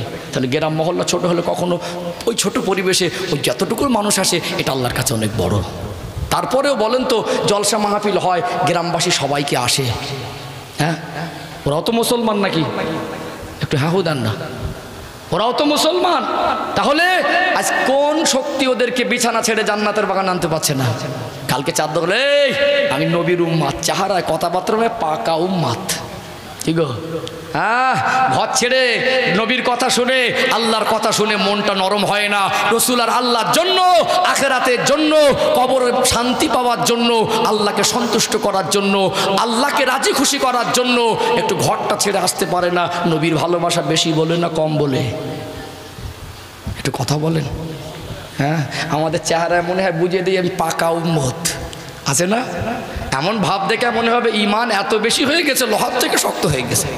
কি গো, মন শক্ত হয়ে গেছে, ইমান শক্ত হয়নি। ইমান শক্ত করতে গেলে আল্লাহ রসুলের ভালোবাসার জন্য কিছু কুরবানি লাগবে। কি লাগবে? রাগ করছেন? কষ্ট পাচ্ছেন না? কিছু বোঝাতে পারছি তো? বুঝতে হবে, মনে যেন দাগ কাটে। কি করেছি বারবার ভাববেন, আমি কি করছি আর আমার করা দরকারটা কি, এইটুকু তো মাথা ঢোকাতে হবে। একটু হ্যাঁ দেন, আমি কি করছি এটা ভাববেন, আর আমার করা দরকারটাই কোনটা, করার কথা করছি কোনটা, এই দুটো ঠিক করে নেবেন, জীবনটা সোজা পথে চলবে। জোরে বলুন। বুঝি সবই বুঝি, আপনাদেরকে নতুন করে বোঝাবো নামাজ ফরজ। আচ্ছা বলেন তো, এই গ্রামে কে জানে না নামাজ ফরজ? 10 বছর উপরে প্রত্যেকটা বাচ্চা মরণের আগ পর্যন্ত সব থেকে বেশি বয়স্ক মানুষ আছে যে না, সবাইকে জিজ্ঞেস করবেন নামাজ পড়তে হবে কি হবে না, বলে এই নামাজ পড়তে হবে। এটা 11 বছরের বাচ্চা, সেও জানে নামাজ পড়তে হবে, কিন্তু পড়ি না। কজন পড়ে? এই রমাদানুল মোবারক মাস গেল, মাশাআল্লাহ মসজিদটা জমজম করছিল। হ্যাঁ, শয়তানকে আল্লাহ শিকল দিয়ে বেঁধে রেখেছিলেন, শিকল বন্দি করে খুলে দিয়েছে। ওই দলে কিছু লোক সরে গেছে না যায়নি? হ্যাঁ, নবীকে ভালোবাসি, রোজার মাসে খুব ভিড় ছিলাম। নবীর ভালোবাসা কি 1 মাস হবে না সারা জীবন হবে? হ্যাঁ, 9 মাসে 6 মাসে নবীকে ভালোবাসি দেখিয়ে দেবো। আজ নবীকে ভালোবাসি বলে গাঁজা টানবো হবে? আয় যুবক ভাইয়েরা, তোমরা আমার ভাই। আলহামদুলিল্লাহ আজকে আমার ছোট ছোট ভাইয়েরা অনেকে আছে না নেই? এখন দেখছি ইদানিং আবার গাঁজা খাওয়ার সংখ্যা বেড়ে যাচ্ছে। রোজার মাসে তো ভালো মাথায় টুপি ছিল, রোজার মাসে তো মসজিদে গিয়ে তারাবি পড়েছিলে, রোজার মাসে তোমাদেরকে একটা করে পাঞ্জাবি দেখছিলাম। যে সমস্ত ছেলেরা গাঁজা খায় ওদের সঙ্গে মিশো না, যদি মেশো ওদের পাল্লায় পড়ে গাঁজা খাওয়া শিখো না, ওদের সঙ্গে মিশে ওদেরকে আল্লাহর ঘর মসজিদে নিয়ে এসো। দরকার আছে না নেই? ছোট ছোট 16, 17, 18 বছরের ছেলেগুলো গাঁজা খাওয়ায় অভ্যস্ত হয়েছে না হয়নি? হয়েছে না? এদেরকে একটু ভালো পথে আনতে গেলে আমাদেরও কিছু মেহনত চেষ্টা দরকার আছে না নেই? তারপরে দেখবেন মুখে বলে নবীকে ভালোবাসি। আচ্ছা বলুন, এখন IPL খেলা হচ্ছে না? IPL খেলা হচ্ছে না? খেলায় জুয়া চলছে। ক্রিকেট খেলায় আজ কোন ম্যাচ হারবে, কোন দল হারবে। যদিও আমার খেলার প্রতি জিরো ইন্টারেস্ট, মাইনাস। আমি কোনোদিন কোনো ওই সম্পর্কে আমার সময়ও থাকে না, ওর দিকে একবারও সামান্য যাররা মনে টানে না। কিন্তু কিছু কিছু ছেলে না পাগল হয়ে গেছে, ও আশেক হয়ে গেছে, দেওয়ানা হয়ে গেছে। কপাল ফেটে যাবে। সারা সপ্তাহে একবারও জবান থেকে আল্লাহ বললে না, সারা সপ্তাহ চলে গেল এক ওয়াক্ত নামাজ পড়লে না, সারা সপ্তাহ চলে গেল নবীর শানে একবার দরুদ পড়লে না। তুমি প্রত্যেক দিন খেলায় বসে 4 ঘন্টা করে। আল্লাহ সুখ দাও, বিপদে পড়ে আল্লাহ সুখ দাও। কপাল ফেটে যাবে। আল্লাহ ভোলা হলে আল্লাহ রহমত থেকে বঞ্চিত হয়ে যায়। কথা ঠিক না বেঠিক? রাগ করছেন নাকি? কি গো, আমার কাছে আমার রসুল আগে না খেলাটা আগে?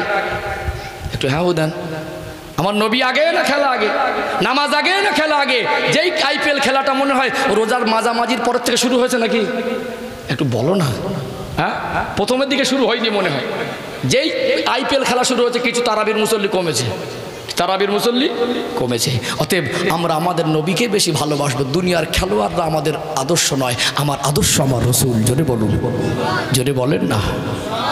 ও ভাই জানেরা, মেদিনীপুর জেলার সোনার মানিক যুবকেরা, আব্বারা মায়েরা, আমি বোঝাতে চাইছিলাম, আমি আপনি হলে কতবার ভাবতাম বিবি বাচ্চার কথা। আমি আপনি হলে কতবার ভাবতাম দুনিয়ার ঘর বিল্ডিং বালাখানা ব্যবসার কথা।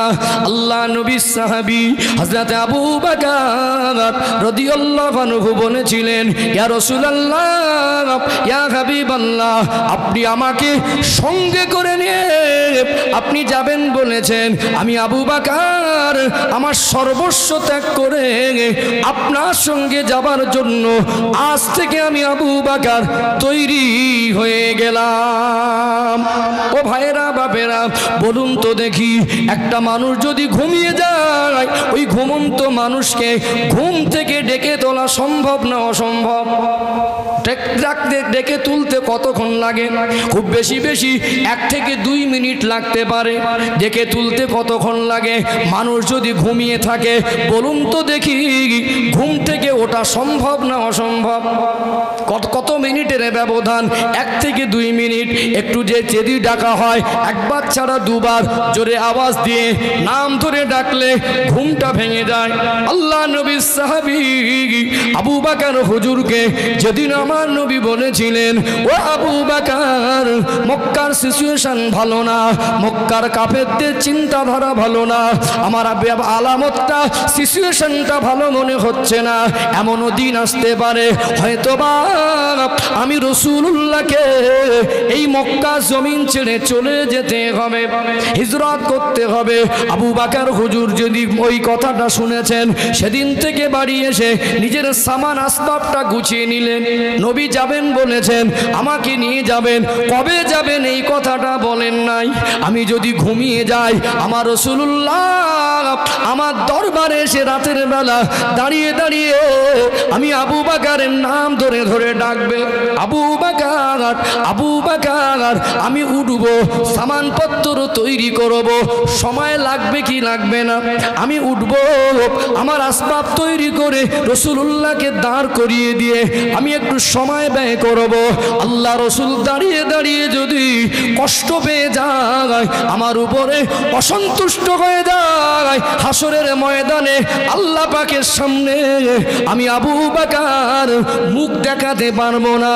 আল্লাহ পাক যদি জিজ্ঞাসা করেন, এ আবু বকর, আমার হাবিব আপনার ঘরের দরজায় গিয়ে দাঁড়িয়েছিল, আপনি কেন আমার হাবিবকে দাঁড় করে রেখেছিলেন? আবু বকর হুজুর ঘরে ফিরলেন, নিজের কিছু অর্থ মেহনত, ব্যবসা বিজনেসের কিছু টাকা একটা জায়গায় জমা করা ছিল, ওটাকে একটা ব্যাগের মধ্যে দিলেন।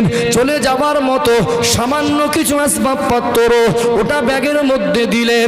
একটু কখনো ঘুমাতেন, আবার সচেতন হয়ে ঘুমাতেন, কখনো কখনো দরজার দ্বারে দাঁড়িয়ে দাঁড়িয়ে দাঁড়িয়ে দাঁড়িয়ে আল্লাহ নবীর জন্য এমন ভাবে অপেক্ষা করতেন, আল্লাহ নবী মনে হয় আসছেন, আল্লাহ নবী মনে হয় এই আসছেন। এমনি ভাবে সচেতনতার সঙ্গে দরজায় দাঁড়িয়ে দাঁড়িয়ে অপেক্ষা করতেন। আল্লাহ নবীর গোটা ঘরটা মক্কার দুশমনেরা ঘিরে ফেলেছে, নবী আমার ঘুমাচ্ছিলেন, আল্লাহর নবী হুজুর আমার ঘুমন্ত অবস্থায় ছিলেন। আল্লাহর শাহিমে ডাক দিলেন, ও ফারিস্তা জিবরাইল, লাব্বাইক ইয়া রব, জান জান, আমার হাবিবের ঘরটা অস্ত্র শস্ত্র নিয়ে ঘিরে রেখেছে, আমার রাসূলুল্লাহকে জানে মেরে ফেলে দেবে, আপনি আমার হাবিবকে ঘুম থেকে ওঠান, এই মুহূর্তে বেরিয়ে যেতে বলুন। আল্লাহ নবীকে জিবরাইল আমিন আলাইহিস সালাম ঘুম থেকে ওঠালেন। ইয়া রাসূলুল্লাহ, ইয়া হাবিবাল্লাহ, আপনি জানেন না আজ রাতটা হলো অন্ধকার রাত, কোন রাতে একটু অন্ধকার বেশি হয় কি হয় না? আপনি ঘুমাচ্ছিলেন, আপনার ঘরের চতুর্দিকে অস্ত্র শস্ত্র সুসজ্জিত হয়ে আপনাকে মেরে ফেলার পরিকল্পনা করে ঘিরে রেখেছে। এই মুহূর্তে আল্লাহর হুকুম হয়েছে, আপনি বেরিয়ে পড়ুন। নবী আমার বলতে লাগলেন, ও ভাই জিবরাইল, আমার ঘরের যদি চতুর্দিকে ঘিরে দাঁড়িয়ে থাকে কি করে বার হব? প্রশ্ন হবে কি হবে না? হুজুর আপনি ঘাবড়াবেন না, আপনি আপনার নূরানি হাত দিয়ে এক মুঠা কাকর বালু উঠিয়ে নেন। নবী আমার এক মুঠা কাকর বালু উঠিয়ে নিলেন, শাহওয়াতুল উজু অথবা সূরা ইয়াসিন শরীফের কয়েকটা আয়াত পড়ে নবী আমার দম করলেন, ফু দিলেন। রাতের অন্ধকারে ওই বালুটা ছুঁড়ে দিয়েছিলেন। বলুন তো দেখি, আমি আপনি এক মুঠা বালু নিয়ে যদি রাতের অন্ধকারে ছুঁড়ে দেই, একদিকে যাবে না চতুর্দিকে যাবে? একদিকে যাবে। তাও ঘরের ভিতর থেকে ছুঁড়লে পরে ঘরের বাইরে পর্যাপ্ত পরিমাণে যাবে না। দয়ার নবী, মায়ার নবী, রাহমাতাল লিল আলামিন আমার রাসূলুল্লাহ শাহওয়াতুল উজু অথবা সূরা ইয়াসিন শরীফের কয়েকটা আয়াত পড়ে ফু দিয়ে যেই না ছুঁড়ে দিয়েছেন, ওই বালুকণাগুলো আমার আল্লাহ ঘরের চতুর্দিকে ছড়িয়ে দিয়ে প্রত্যেকটা নবীর দুশমনের দুটা চোখে চোখে পৌঁছে দিয়েছিলেন। জোরে বলেন না। আল্লাহ পাক বলছেন, ওমা রমাইতা ইদ রমাইতা ওয়ালাকিন্নাল্লাহ রামা। হাবিব, ও বালুকণা আপনি ছোড়েননি, ওটা আমি আল্লাহ ছুঁড়েছিলাম। জোরে বলুন। কারণ ছুঁড়ে দেওয়ার দায়িত্ব ছিল আপনার, আর আপনার দুশমনদের চোখের পৌঁছে দেওয়ার দায়িত্বটা ছিল আমি আল্লাহর। জোরে বলুন। কোরআন শরীফ নাজিল করে আল্লাহ, হাবিব ওটা আপনি ছোড়েন, ওটা আমি ছুঁড়েছিলাম। কারণ ছুঁড়েছিলেন আপনি আর পৌঁছে দিয়েছিলাম আমি আল্লাহ। আচ্ছা বলুন, চোখে সামান্য কিছু গেলে চোখ চেয়ে দেখা যায়? দেখা যায়? নবীর দুশমনদের লক্ষ্য করে নবী আমার ছুঁড়ছেন আল্লাহর হুকুমে, আর সেটা আল্লাহ চোখে পৌঁছে দিয়েছেন। ওই জ্বালা যন্ত্রণা বেশি হবে না কম হবে? বেশি হবে না কম হবে? হাতে বন্দুক, হাতে লাঠি, হাতে তলোয়ার, হাতে বল্লম, হাতে বর্ষা, হ্যাঁ যতই ধারালো অস্ত্র থাক, চোখ যদি চলে তো বাবু চলবে, কি গো? আর চোখ যদি না চলে বাবু, মানুষ অহংকার করে। চোখে একটা কুটি পড়লে চেয়ে থাকা সাহস হয় না, মানুষ অহংকার করে। আচ্ছা বলুন তো, নিজের পায়খানাটুকু নিজেকে পরিষ্কার করতে হয় কি হয় না? হ্যাঁ, তারপরে মানুষ অহংকার করে। হ্যাঁ, কোথায় ডুবে গেছি আমরা, কি গো? গরম দেখলে মাথা খারাপ। কিছু কিছু ছেলেপুলের গরম আলাদা গরম, অনেক রকম দলের সব গরম আছে না নেই? আছে। আল্লাহ পাক গরমটাকে পছন্দ করে না। আবার একটু পয়সা হয়ে গেলে অহংকার করে। কি করে? ও গরিব, क्या तुम कब्रिस्तान के पास से कभी नहीं गुजारते? कब्र को देखकर अपने मौत को याद नहीं कर सकते? কখনো কি কবরের ধার থেকে যাও না, ভাঙা কবরটা দেখে নিজের কবরের কথা মনে করে না? ওই বিল্ডিং বালাখানায় থাকতো, পাশে পাশে দুজন চারজন লোক ঘুরতো, সিকিউরিটি গার্ড। ওই শুয়ে আছে, কবরটা না ভেঙে গেছে দেখার লোক হয় না, আছে না নেই? এটা জান্নাতের বাগান, বসলে একটু মনটা নরম হয়। কি হয়? বসলে একটু মনটা নরম হয়। যাই হোক বাপজিরা, ভাইয়েরা, বলছিলাম যে আল্লাহ পাক ওই বালুকণাগুলো চোখে পৌঁছে দিলেন। দুশ্মনদের জ্বালা যন্ত্রণা বেশি হবে না কম হবে? ওরা যে রসুল্লাহ দুশ্মনী করলো, শুধু নবীর দুশ্মন না আল্লাহর দুশ্মন? আমার রসুলকে যে দুশ্মনী করে, আমার আল্লাহ তাকে পছন্দ করে, আল্লাহ তার উপরে নারাজ হয়ে যায়। জোরে বলুন সুবহানাল্লাহ। আল্লাহ যেই পৌঁছে দিয়েছেন, সব গোল করে ঘিরেছিলে, বলছে আমি মারবো, বলছে একদম শেষ সিদ্ধান্ত, বলছে রাতের অন্ধকারে মেরে দেওয়াটা সহজ হবে। আবু জেহেলের চিন্তা কি? রাতের অন্ধকারে মেরে দেওয়াটা সহজ হবে। আরে নাদান, আমার রসুলকে মারার ক্ষমতা তোর আছে। কি গো, আমার রসুলকে মারার ক্ষমতা আছে। বাপজিরা, ভাইয়েরা, কেউ যদি মনে করে কারোর ক্ষতি করবো, ক্ষতিটা ওর নিজে করলো। আজ কিছু মানুষ আছে, পাশের মানুষ সুখে থাকলে এর একটু অ্যালার্জি চুলকানি হয়, আছে না নেই? কিছু মানুষ দেখবেন দুই বন্ধুর সঙ্গে ভালো সম্পর্ক, ওর মাজা ঢুকে একটু মোনাফেকি করে একটু চিটে গুড় লাগিয়ে দেয়, আছে না নেই? আছে না? হ্যাঁ, আমাদের অভ্যাস হয়ে গেছে পরচর্চা, পরনিন্দা করা, মানুষের পিছনে কাটি মারা। এগুলো থেকে আমাদের জীবন পবিত্র করতে হবে। ভালো কথা বলবেন, কানে ঢুকবে না, স্লিপ খেয়ে চলে যাবে। কারোর নামে গীবত করবেন, সব শুনতে পেয়েছে, বলবে কচি কি বলছিলে আর একবার বলতো বাবা, আছে না? হ্যাঁ, ভালো কথা বলবেন, কানে যাবে না। ওই কবে বলেছিলি, শুনতে পাইনি তো। যদি কোথাও যদি সত্য সাক্ষী দেওয়ার প্রয়োজন হয় না, যদি যার বিরুদ্ধে সাক্ষী দেবো যদি আমার দলের হয় না, বলবে কচি আমি শুনিনি তো, আছে না নেই? হ্যাঁ, কিন্তু আমাদের মন ঠিক করতে হবে। কি করতে হবে? কারোর কাছে প্রিয় হব আল্লাহর জন্য, কারোর সঙ্গে দুশ্মনী হবে ওটাও আল্লাহর জন্য, যেটা করব ওটাও আল্লাহর জন্য। আমার জীবনটা হবে আল্লাহ এবং রসুলের দেখিয়ে দেওয়া রাস্তায়। জোরে বলুন।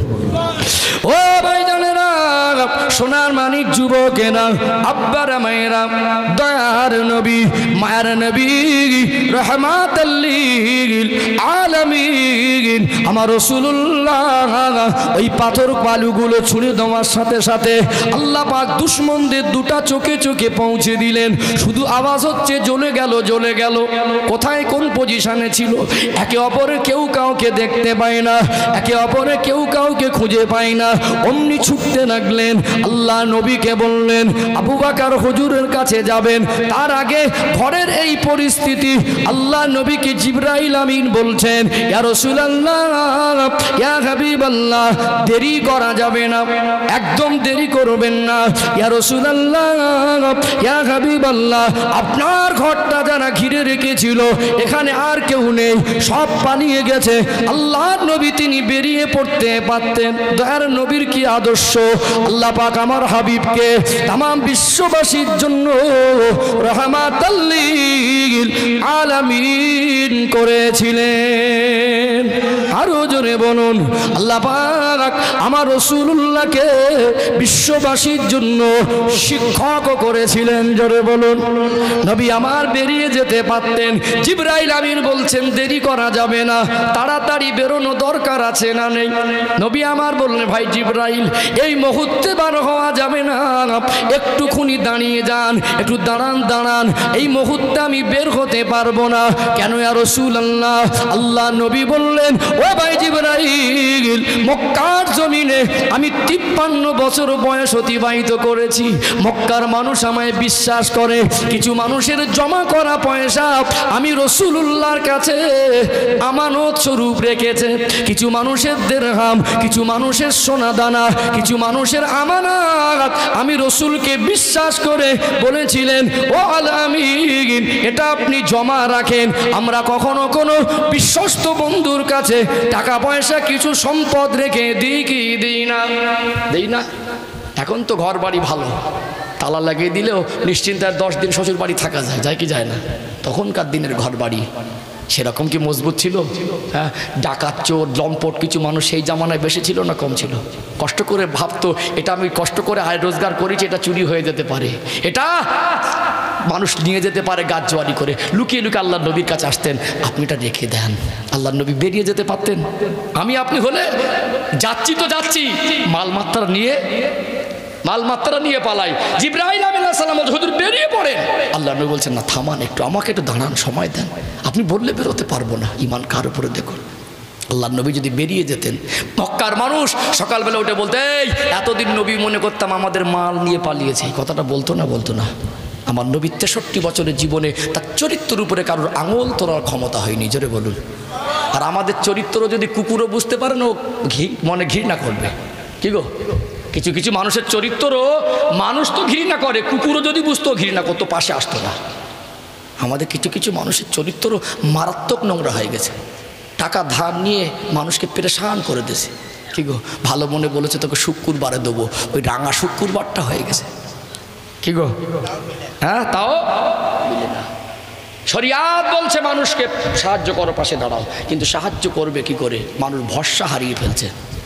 কি গো, তুমি অসহায়, অবশ্যই নাও, তোমার দরকার আমার কাছে আছে পর্যাপ্ত পরিমাণে, তোমার যদি 1 বছর রেখে উপকার হয় ওটা উপকার করো।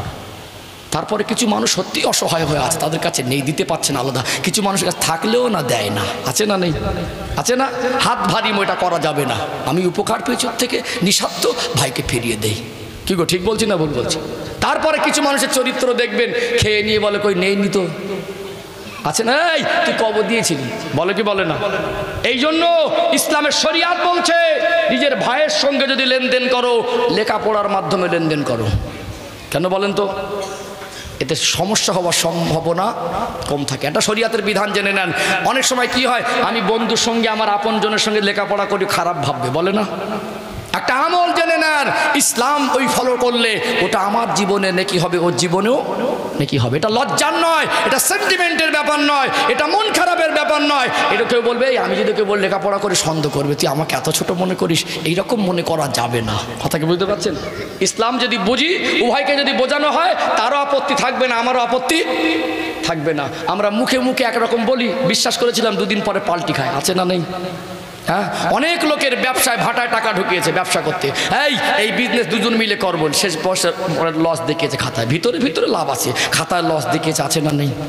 আবার বলছে, এই কত দিয়েছিলি ঠিক মনে পড়ছে না তো, কবার দিয়েছিলি মনে পড়ছে না তো। এই জন্য ইসলাম বলেছে নিজের ভাইকে টাকা দিল লেখাপড়ার মাধ্যমে দাও। এতে লজ্জার কিছু নেই। এইটা আমরা কেউ মনে করবো না যে নিচ্ছি, সেও মনে করবো না যে দিচ্ছি সেও। ইসলাম যদি মেনে চলি তবেই শান্তি পাবো। আমি প্রসঙ্গ আসছে বলে যাচ্ছে, অসুবিধা হচ্ছে নাকি? হ্যাঁ, আলোচনা বুঝতে পারছেন? যাই হোক, একটু তাকবীর দান তো দেখি, নারে তাকবীর। মাশাল্লাহ, রাত ভারী হলো না, একটু ঘুম ঘুম ভাব হয়, একটু তাকবীর দিলে একটু এনার্জি বাড়ে। আল্লাহকে ডাকলে একটু শরীরের তেজটা বেড়ে যায়। জোরে বলুন। বিপদে মুসিবতে আল্লাহকে ডাকলে তখনও মনোবল বাড়ে কি বাড়ে না? হ্যাঁ, কেউ তোমার পাশে না থাকলেও আল্লাহ তোমার ডাকটা শোনে। জোরে বলুন নারে তাকবীর। মাশাল্লাহ, নারে তাকবীর, নারে তাকবীর। আমরাতলা গ্রামবাসী বৃন্দ, এই মাহফিলের কমিটির সাহেবানগণ, নারে তাকবীর। আমি যেখানে ছেড়েছি এখান থেকে শুরু করবো ইনশাল্লাহ। একটু দরুদ শরীফ পড়ে নিলে কি হয়, ভালোবাসা বাড়ে। দরকার আছে না? হ্যাঁ, একঘেয়েমি হয়ে যায় মাঝে মাঝে। একটু খুব মহব্বতে নবীর শানে একদম মন থেকে, কেউ ফাঁকি দেবো না। দরুদ শরীফ আল্লাহুম্মা সাল্লি আলা।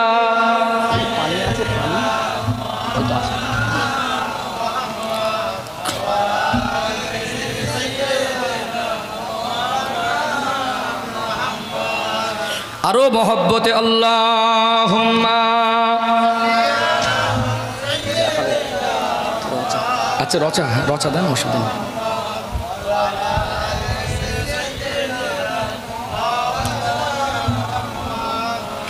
হব্বে আহমদ আজলহি सीने में है, मैं आहूँ मेरा दिल मदीने में है। फूल तो फूल काटूँ क्या हुस्न है, लुत्फ़े जन्नत से बढ़कर मदीने में है। अल्लाहुम्मा सल्ली अला।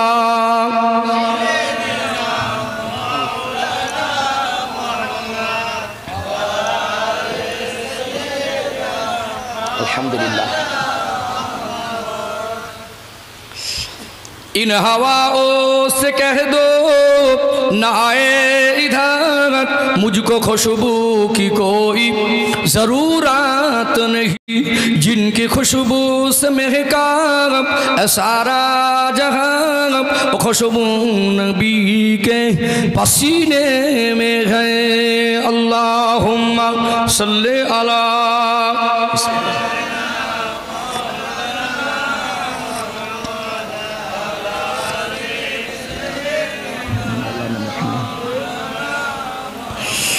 इन हवाओं से कह दो ना इधर मुझको खुशबू की कोई ज़रूरत नहीं, जिनकी खुशबू से महका सारा जहां, खुशबू मदीने में मौजूद है।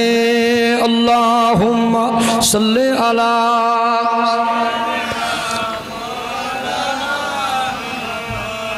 व अला अली सय्यदिना।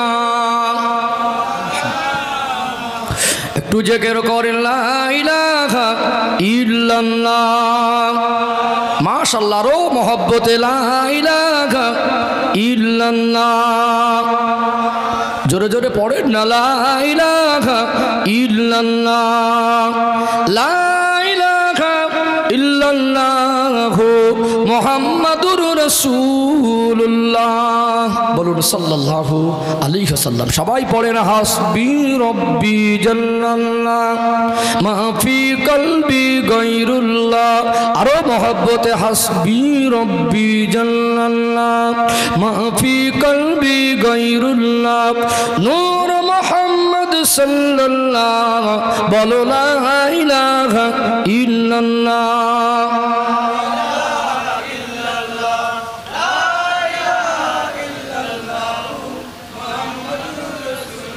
अल्लाहुम्मा सल्ली अला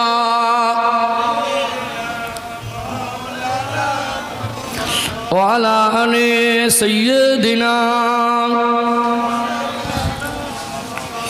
ओ भाईजानेरा, মেদিনীপুর জেলার সোনার মানিক যুবকেরা, আব্বারা মায়েরা, আল্লাহ স্মৃতি ঠিক রেখেছেন। আলোচনা করছিলাম আল্লাহ নবীকে হযরত জিবরাইল আমিন আলাইহিস সালাম তিনি বলতে লাগলেন, ইয়া রাসূলুল্লাহ, ইয়া হাবিবাল্লাহ, দেরি করা যাবে না, আপনার ঘরটাকে যারা ঘিরে রেখেছিল সব চলে গিয়েছে, গোটা চোখের কোনায় কোনায় আল্লাহ বালুকণা পৌঁছে দিয়েছে, আপনি বেরিয়ে পড়ুন। আল্লাহর নবী হুজুর আমার বলতে লাগলেন, ও ভাই জিবরাইল, আমি বেরিয়ে যেতে পারবো না, কেননা মক্কার মানুষের কিছু আমানত আমার কাছে আছে, আমি যদি বেরিয়ে যাই, এটা যদি হিসাব বুঝে দিয়ে না যায়, কাল সকালবেলা আমাকে না পেয়ে ওরা আমার চরিত্রের উপরে আঙুল তুলবে, ওরা বলবে, ওরা বলতে থাকবে যে আবু বকর আর আল্লাহ নবী পালিয়ে গেছেন, আল্লাহ নবী দুনিয়ার মানুষের মাল চুরি করে নিয়ে গেছে।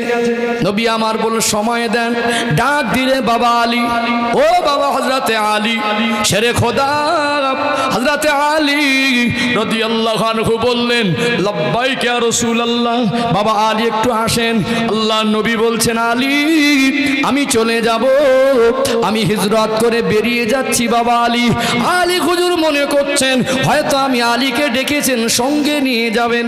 আলী হুজুরকে বলতে লাগলেন, ও বাবা আলী, এই আমানতগুলো ধরেন, এটা এই দেরহামটা অমুক ব্যক্তির, এই মাল সামানটা অমুক ব্যক্তির, এই সোনা চাঁদিটা অমুক ব্যক্তির, আমি রাসূলুল্লাহ চলে যাচ্ছি, আমি রাসূলুল্লাহ আপনাকে আমার বিছানায় রেখে যাচ্ছি। আল্লাহ নবীর বিছানায় শুইয়ে রেখে আল্লাহ নবী চাদরটা মুড়ে দিলেন। আল্লাহ নবী ওই ফাঁকে বেরিয়ে পড়লেন, পা মেরে হযরত আবু বকর রাদিয়াল্লাহু আনহুর কাছে পৌঁছে গেলেন। আবু বকর হুজুরকে একবার শুধু দরজায় গিয়ে ডাক দিলেন।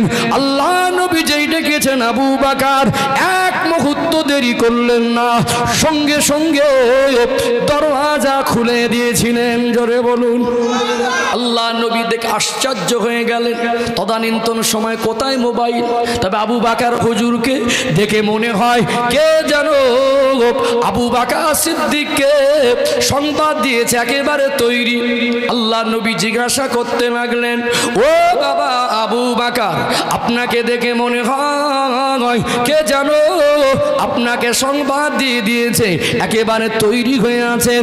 আবু বকর হুজুরের দুটা চোখ থেকে টপ টপ টপ টপ করে করে পানি ঝরে। ইয়া রাসূলুল্লাহ, ইয়া হাবিবাল্লাহ, এই সংবাদ দুনিয়ার অন্য কেউ দেয় নাই, এ তো আপনি আমায় দিয়েছিলেন।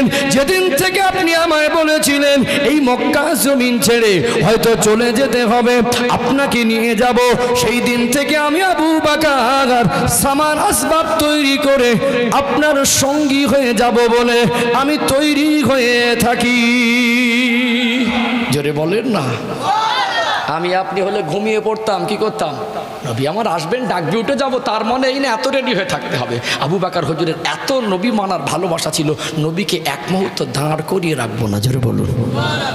একবার বেরিয়ে যাচ্ছেন, তখন সকাল হয়নি, ঘরে বাচ্চা আসমা বিনতে আবু বকর রাদিয়াল্লাহু আনহা, আম্মা জান আয়েশা সিদ্দিকা রাদিয়াল্লাহু আনহা, আসমা বিনতে আবু বকর রাদিয়াল্লাহু আনহা, দুটা মেয়ে, বাচ্চা মেয়ে দুটোকে ঘরে রাখলেন, বিবিকে ঘরে রাখলেন। একবার ভাবলেন না আমি চলে গেলে বিবি বাচ্চার কি হবে? হুজুর চলুন। নবী আমার আবু বকর হুজুরের সঙ্গে যাচ্ছেন, পাটা পুরো ফেলে না, যেন পায়ের ছাপ দেখে দেখে আমাদের ধরে ফেলতে পারে। পায়ের গুড়মুড়ির উপরে একবার ভর দেয়, একবার পায়ের সামনের তলির উপরে ভর দেয়। আল্লাহর নবীকে নিয়ে নিয়ে ওই পাহাড়টা গারে সোর, ওটাকে আমি নিজে চোখে দেখে এসেছি। আল্লাহর নবী ওই পর্যন্ত মক্কা শহর ছেড়ে হেঁটে হেঁটে রাতের অন্ধকারে গেলেন। আল্লাহর নবী বলছেন আবু বকর দেরি করা যাবে না, ওরা আমার ঘর ঘিরে রেখেছিল, যদি ধরা পড়ে যায় অনেক ক্ষতি করে দিতে পারে। আল্লাহ নবীর সাহাবী হযরত আবু বকর সিদ্দিক রাদিয়াল্লাহু আনহু আর আমার নবী বেরিয়ে পড়লেন। ও ভাইরা বাপেরা, বেরিয়ে পড়লেন এমনি করে। এবারে আবু বকর হুজুরের ঘরে আর আবু বকর হুজুর নাই, আল্লাহর নবীর ঘরে আল্লাহর নবী নাই, কিন্তু নবী পাকের বিছানায় চাদরটা মুড়ে শুইয়ে রেখেছেন কাকে? হযরত আলী রাদিয়াল্লাহু আনহুকে। ওই রকম সকাল হওয়ার মতো পরিস্থিতি, একটু আলোর আভাস পাওয়া গেল, ওরা অত্যন্ত রাগান্বিত হয়ে গেল। মুহাম্মদ সাল্লাল্লাহু আলাইহি ওয়াসাল্লামের ঘরের ভিতর থেকে কি যেন চোখে এসে পড়েছে, ওই চোখের জ্বালা যন্ত্রণা সহ্য হয় না, ওকে পেলে জানে বাঁচাবো না। আল্লাহ নবীর ঘরটা ঘিরে আল্লাহ নবীর কাছে আবার পুনরায় এসেছে খোঁজ নিতে। দেখলেন বিছানায় শুয়ে আছে চাদর মুড়ে। ওই দিন তো নবী ওখানে ছিলেন না, বেরিয়ে গেলেন। আলী হুজুরকে কেউ বলছে ভিতরে গিয়ে মেরে দেবো, কেউ বলছে ওকে ওইভাবে মারলে কাপুরুষের মতো কাজ হবে, আমরা ভীত নয়, ওকে জাগিয়ে তোল।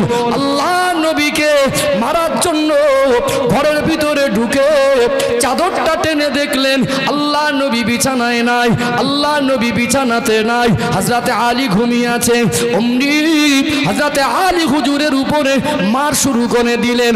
আলী হুজুরকে উল্টো পাল্টা মারতে লাগলেন। এ আলী বল তোর নবী কোথায়?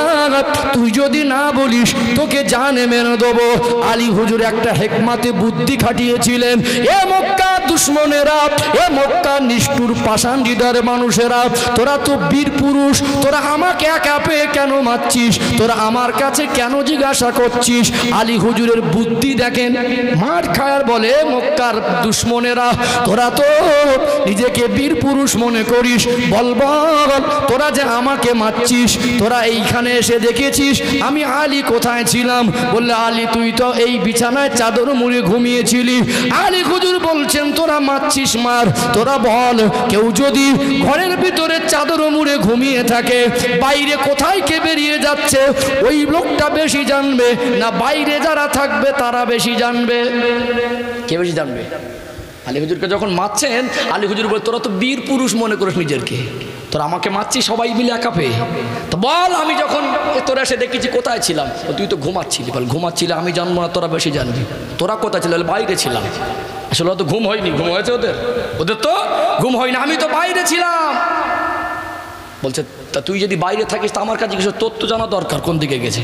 সেই বলছে এই দেখ আলীর কাছে সময় ব্যয় করে লাভ হবে না, আলীর কাছে আল্লাহ নবী জামাই আলী একটু সময় খাইয়ে দিলেন। জোরে বলুন, কারণ নবী যেন একটু আগে বেরিয়ে যেতে পারে। জোরে বলবেন না? আহ কি ভালোবাসা! নিজে মার খাচ্ছেন, আল্লাহ নবী যাতে ধরা পড়ে না যায়। ও ভাই জানেরা, সোনার মানিক যুবকেরা, আব্বারা মায়েরা, এই ছিল আবু বকর হুজুরের ত্যাগ। ওই গারে সুরের কাছে গিয়ে দয়ার নবী, মায়ার নবী হুজুর আমার বলতে লাগলেন, ও বাবা আবু বকর, ও বাবা আবু বকর, একটু ক্লান্ত হয়ে পড়েছি বাবা, মনে হয় একটু একটুকুনি আরাম করলে ভালো হতো। আল্লাহ নবী বললেন, বাবা আলী, এই পাহাড়ের গুহায় কি আশ্রয় নেওয়া যাবে না? আবু বকর সিদ্দিক রাদিয়াল্লাহু আনহু বললেন, হুজুর একটু অন্ধকারাচ্ছন্ন ভাব আছে, আপনি একা ওই জায়গায় যাবেন না, আপনাকে যেতে দেব না। আল্লাহ নবীকে দাঁড় করিয়ে রাখলেন, আমি যাব, ওখানে গিয়ে দেখব কতটা উপযুক্ত জায়গা, আরাম করা যায় কিনা, তবে আপনাকে নিয়ে যাব। আবু বকর হুজুর ওই গারে সুরের গর্তের ভিতরে গেলেন, গিয়ে দেখলেন কয়েকটা গর্ত দেখা যায়। নিজে কাপড় মোবারক গাটুরি থেকে বার করে গর্তগুলোকে বন্ধ করে দেয়, একটু পরিষ্কার করে আল্লাহ নবীকে সঙ্গে করে নিয়ে ওই গারে সুরে ওই গুহার ভিতর আশ্রয় নিয়েছিলেন। একটু আপনাদের স্মরণ করিয়ে দেয়, আল্লাহ নবী যে ঘর ছেড়ে ওই গারে সুরে গিয়েছিলেন, আল্লাহ নবী বেরিয়ে যেতে পারতেন, আমানতগুলো আলী হুজুরকে বুঝে দিয়েছিলেন না দেননি? বুঝে দিয়েছিলেন না দেননি? নবী আমার বান্দার হক বলেননি, বান্দার হক বলেননি। এটা আমানত, আমানতের খেয়ানত করা যাবে না। আর আমরা আমানতকে জবাই করে খেয়েছি। কি গো, পাশাপাশি জমি জায়গা ভিটে বাড়ি, দুই দাদু, দাদুর বাপ মরে গেলে দুটো ভাই ভাই হবে কি হবে না? এক বাপের সন্তান। এখন এই দাদুদের ভিতরে একটা মরে গেছে, একটা বেঁচে আছে। এখনকার ছেলেপুলেরা চালাক বেশি না কম? খুব বেশি। আব্বাকে বলছে, আব্বা আমার দাদু তো মরে গেছে, ওই দাদুটা বেঁচে আছে, তোমরা দুই ভাই, তাহলে তোমার দাদুর যদি জমি জায়গা হয় তাহলে সমান ভাগ হবে না কম বেশি হবে? কম বেশি হবে না সমান হবে? তাহলে জায়গা তো চোখের আন্দাজে মনে হচ্ছে বেশি কম, একবার মেপে দেখলে হয় না? ভালো করে জানা আমার করলে একটু বেশি আছে। পুরনো ভিটে বাড়ি দেখবেন একটু কিছু কিছু জায়গার সমস্যা আছে, আছে না? কিছু কিছু বুড়ো দাদুকে একটু পেঁচ বেশি। একটা সোজা করে ভাগ করে নিলে না ছেলেপুলের ভবিষ্যতে একটু ভালোভাবে বাস করবে। এখানে বেঁকিয়ে ওখানে বেঁকিয়ে, একটা গাছ পড়েছে ওখানে বেঁকিয়ে, মানে নরম হবে না, সোজা হবে না। তারপরেও বেশি কম হয়ে আছে। পয়সা বেশি, ক্ষমতা বেশি, পাওয়ার বেশি, যোগাযোগ বেশি, ভালো করে জানে মাল আছে, মাথা নত পারবে না, ঘুরে ঘুরে পাকাল মাছের মতো বেড়ায়। ছেলেরা তো চালাক, বলছে আব্বা একবার মাপবো। ওই জায়গাকে নিয়ে মারামারি হচ্ছে না, হয় না? থানা পুলিশ হচ্ছে না, হয় না? জায়গার দাম 40,000 হবে না, 1/2 শতকও হবে না, একটু ঠেলে আছে। বারবার গ্রামের বিশিষ্ট মানুষকে বলছে, এই তোরা ভাই ভাই ঝামেলা করছিস, তুই তো মুরব্বি বেঁচে আছিস, একটা ওর বাপ নেই, তোর চাচা তো আছিস, তোর বংশের ছেলেরা মারামারি করবে কেন? ওটাকে মিটিয়ে দে না। শুধু বলে চার দোকানে বসে করছি, দেখছি ও পাকা জিনিস সব জানে, দেখছি। বাপের বেটা মাথা নত করে না, ঘাটে আসে না। জিলিপির 2.5 পেস মনে 3 পেস, কবরে 1 পা ডাঙা 1 পা সোজা হলো না। ওই জায়গাকে নিয়ে মামলা হলো, জায়গার দাম 40,000, দুই পক্ষের মামলায় গেছে 2 লাখ। কি গো, উকিল যুক্তি দিচ্ছে যে এইভাবে মেটবে না, ওদের নামে কেস দিতে হবে। মিথ্যা মিথ্যা গিয়ে বাড়ির বউটা গিয়ে বলছে আমাকে ধর্ষণ করেছে।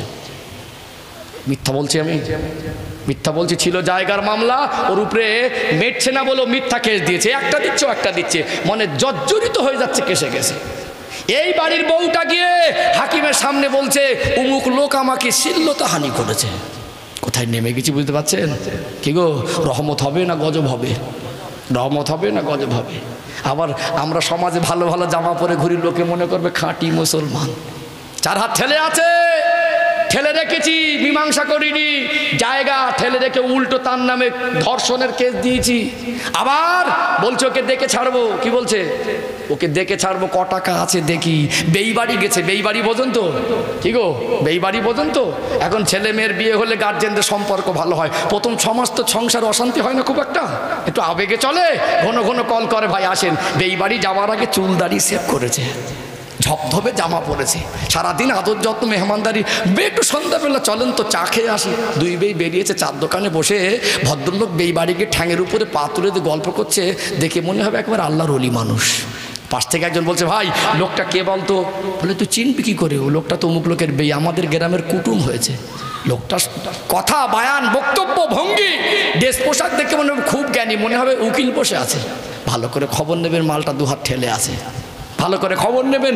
ওর বাড়ির বউকে কোর্টের কাঠগড়ায় দাঁড় করে কেস দিতে গিয়ে, ভাইয়ের ভাইপোর নামে কেস দিতে গিয়ে ওর স্ত্রীকে বলিয়েছে যে ওরা আমাকে ধর্ষণ করেছে। আমরা কোথায় নেমে গেছি বুঝতে পারছেন? আমাদের উপর দেখে মনে হবে তেজি মুসলমান, ভিতরে একটু ঢনঢনে হয়ে গেছে না যায়নি? আচ্ছা, এই কথাটাকে আমি এই গ্রামের মানুষকে বলেছি বলে মনে হয়? গ্রামের মানুষকে বলেছি বলে মনে হচ্ছে না, কোনো ব্যক্তির নাম করে বলেছি বলে মনে হচ্ছে। এটা সমাজে ঘটছে। কত নোংরা কাজে নেমে গেছি, আমাদের চিন্তাধারা আমাদের চরিত্র কত মারাত্মক নোংরা জায়গায় চলে গেছে। আবার হুজুর বললে হুজুর খারাপ, বুঝতে পারেন কথাটা, বুঝতে পারছেন? আবার হুজুর বললে হুজুর খারাপ। তুমি ওই নোংরাটা করছো, তোমার খারাপ লাগে না, হুজুর বললে তখন তোমার খারাপ লাগে। জাতি বুঝবে কবে? হক কথা বললে না মানুষের একটু গায়ে লাগে, কিন্তু আমার উদ্দেশ্য কাউকে আঘাত দেওয়া নয়। আপনার আমার আব্বা, আপনার আমার ভাই এখানে বসেছেন আমাদের আখিরাতের কথা স্মরণ করিয়ে দেওয়ার জন্য। তো কথা ঠিক না বেঠিক? কথা বাস্তব না বাস্তব? অতএব আমানত, আমি আমার কাছে কোনো বন্ধুর সম্পদ ওটা আমি আত্মসাৎ করব না, আমার ভাইয়ের সম্পদ ওটা আত্মসাৎ করব না, বোনের সম্পদ ওটা আত্মসাৎ করব না। আল্লাহ যতটুকু আমার নসিবে দিয়েছে ওটা আমার জন্য সৌভাগ্য। কথা ঠিক না বেঠিক? যদি আমার পয়সা দরকার হয় হালাল পন্থায় ব্যবসা করে, নামাজ আদায় করে, সিজদা করে আল্লাহর কাছে হাত তুলেছে, আল্লাহ তুমি তো রিজিকের মালিক। আল্লাহ তুমি যদি কোনো কাফের বেঈমান মুশরিক যারা তোমাকে একবারও আল্লাহ বলে ডাকে না, যারা তোমার রসুলকে গালি দেয়, তাদেরকে তুমি যদি এত সুখে রাখো, আল্লাহ আমার বিবি বাচ্চাকে নিয়ে একটু হেসে খেলে কাটাবো, আমাকে অতটুকু অর্থ দেন। আল্লাহ দেবে না? আল্লাহ দেবে না? আল্লাহর কাছে চাইবো না। মসজিদে যাচ্ছি জুমার দিন, শুধু কদিন, সারা সপ্তাহ নয়, জুমার দিন, তাও সব 2 রাকাতের পার্টি বেশি, একটু হ্যাঁ দেন। ঠিক গো, মসজিদে যাচ্ছি সপ্তাহে 1 দিন, 2 রাকাতের পার্টি, ক রাকাতের পার্টি? হ্যাঁ, আর এদিকে সারা রাতের পার্টি হচ্ছে, সারা মাসের পার্টি হচ্ছে, সারা বছরের পার্টিটা ঠিক আছে, হ্যাঁ, আর মসজিদে গিয়ে 2 রাকাত। ওই লোকটা মাথা চুলকাচ্ছে, আল্লাহ আমার দিকে দেখে না। হ্যাঁ রে কপাল ফাটা, আল্লাহ তোর দিকে দেখে না। হ্যাঁ, তুই দোয়াটা করলি কখন? তুই তো আজান শুনে মসজিদে যাসনি, তুই তো ঘড়ি দেখে মসজিদে গেছিস। বাড়ি ওনার স্ত্রী বলছে, এই দেখো তুমি যে আজকে কাজ ছুটি করলে মসজিদে নামাজ পড়ে যাবে, যাও। বলছে এই দাঁড়া, এখন হুজুর ওয়াজ করছে, শেষ হোক তারপরে যাবো, এখন খুতবা অনেক বাকি, সুন্নত নামাজ নেই ওর কাছে। সবার শেষে মসজিদে গিয়ে পিছন দিকে বসেছে, যেই সালাম ফিরিয়েছে ওর গায়ে জ্বালা যন্ত্রণা শুরু হয়ে গেছে। মনে মনে করছে দোয়াটা হুজুর যে করে না জুমার নামাজের পরে, ওটা যদি না হতো ওর একটু আরো বেশি ভালো হতো। দোয়াটা যে হুজুর করে ওটা যদি না হতো কিছু মানুষের বেশি ভালো হতো, তাড়াতাড়ি আরো বেরোতো। কথা ঠিক বলছে না ভুল বলছে বাবাজি? আর আমরা বলছি আল্লাহ আমাদের দিকে দেখে না, আমাদের মন মানসিকতা কোন দিকে গেল? আল্লাহ আমাদের বুঝ দেন, হেদায়েত দেন, বলেন আল্লাহুম্মা আমিন। যুবক ভাইদের বলি, তোমরা আমার ভাই, আজকে এই যে মাহফিল ইন্তজাম করেছে, যুবকদের মেহনত কষ্ট আছে না নেই? এই জলসা দিতে গেলে কিছু মানুষ কাঁটি মারে, আছে না নেই?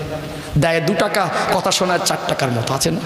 কিছু মানুষ দেবে 30 টাকা, ভাব নিয়েছে 3000 টাকা দেওয়ার মতো, ঘুরিয়ে ঘুরিয়ে আইলে এটা নেই। ভালো লাগে না দেবেন না, ভালো লাগে না আসবেন না, বিরোধী করা যাবে না। অতএব দিনের কাজে বিরোধী করা আল্লাহর রসুলের বিরুদ্ধে চলে যাওয়া। কথা ঠিক না বেঠিক? একটু হ্যাঁ দেন। কি গো, সবটাই তো দিনের কাজ, আল্লাহ রসুলের জন্য যেটা ওটাই দিনের, কোনটাকে ছোট মনে করা যাবে না। বিরিয়ানি তো ভালো, বাড়ি আত্মীয় মেহমান আসলে গোশত না দিলে বদনাম হবে না? একটু হ্যাঁ দেন না। গোশত না দিলে, আপনার নতুন বেইয়ার বিন এসেছে, গোশত ছাড়া যতই ভালো মন্দ দেন ঠিক মন উঠবে? এটা পরিবেশ। কি গো, বিরিয়ানি ভালো, গোশত ভালো বলে 3 সাজে গোশত আর বিরিয়ানি খান দেখি। ডালটাও খারাপ না, ওটাও প্রয়োজন, একটু হ্যাঁ দেন।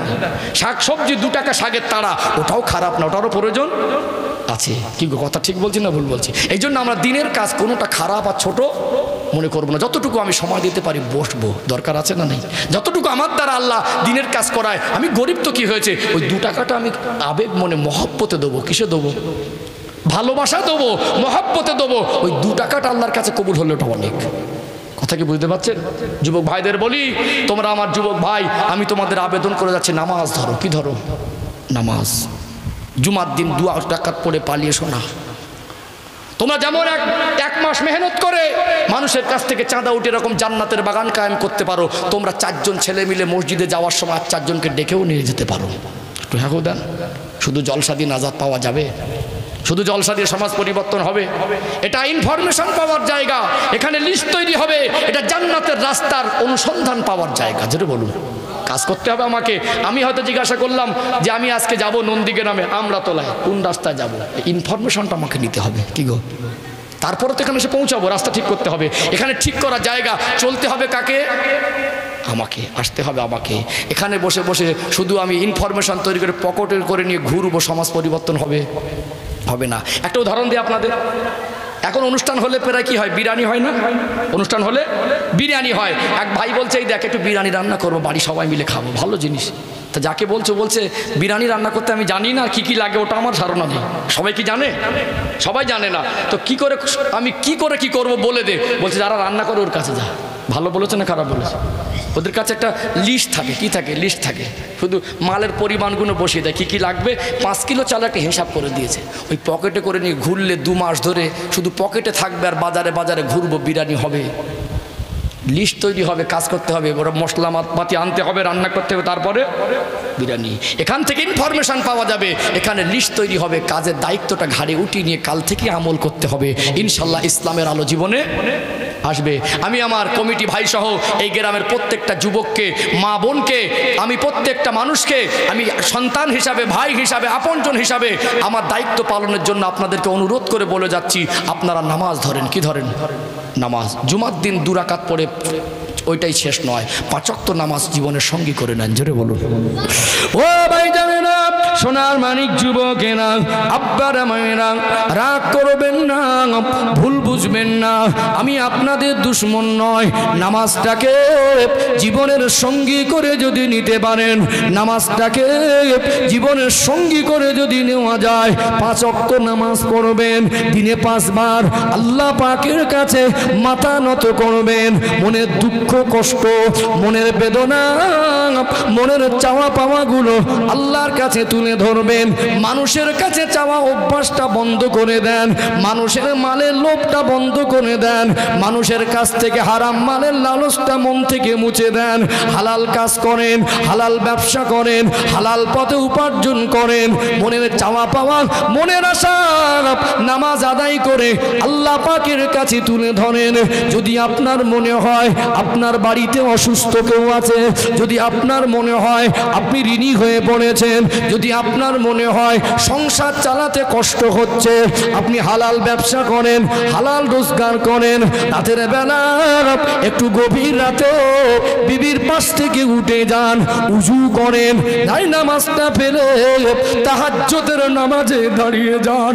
আল্লাহর কাছে রাতের অন্ধকারে হাতটা তুলে বলবেন, আল্লাহ আমার ঘরে সংসারের বোঝা, আমার ছোট ছোট বাচ্চা, আমার বৃদ্ধ বাবা মা, বাবার ওষুধ কিনতে পয়সা লাগে, বাচ্চার জন্য ডক্টরে পয়সা লাগে, বাচ্চাদের বিবিকে আব্বা আমার মুখে হালাল রুজি তুলে দেব।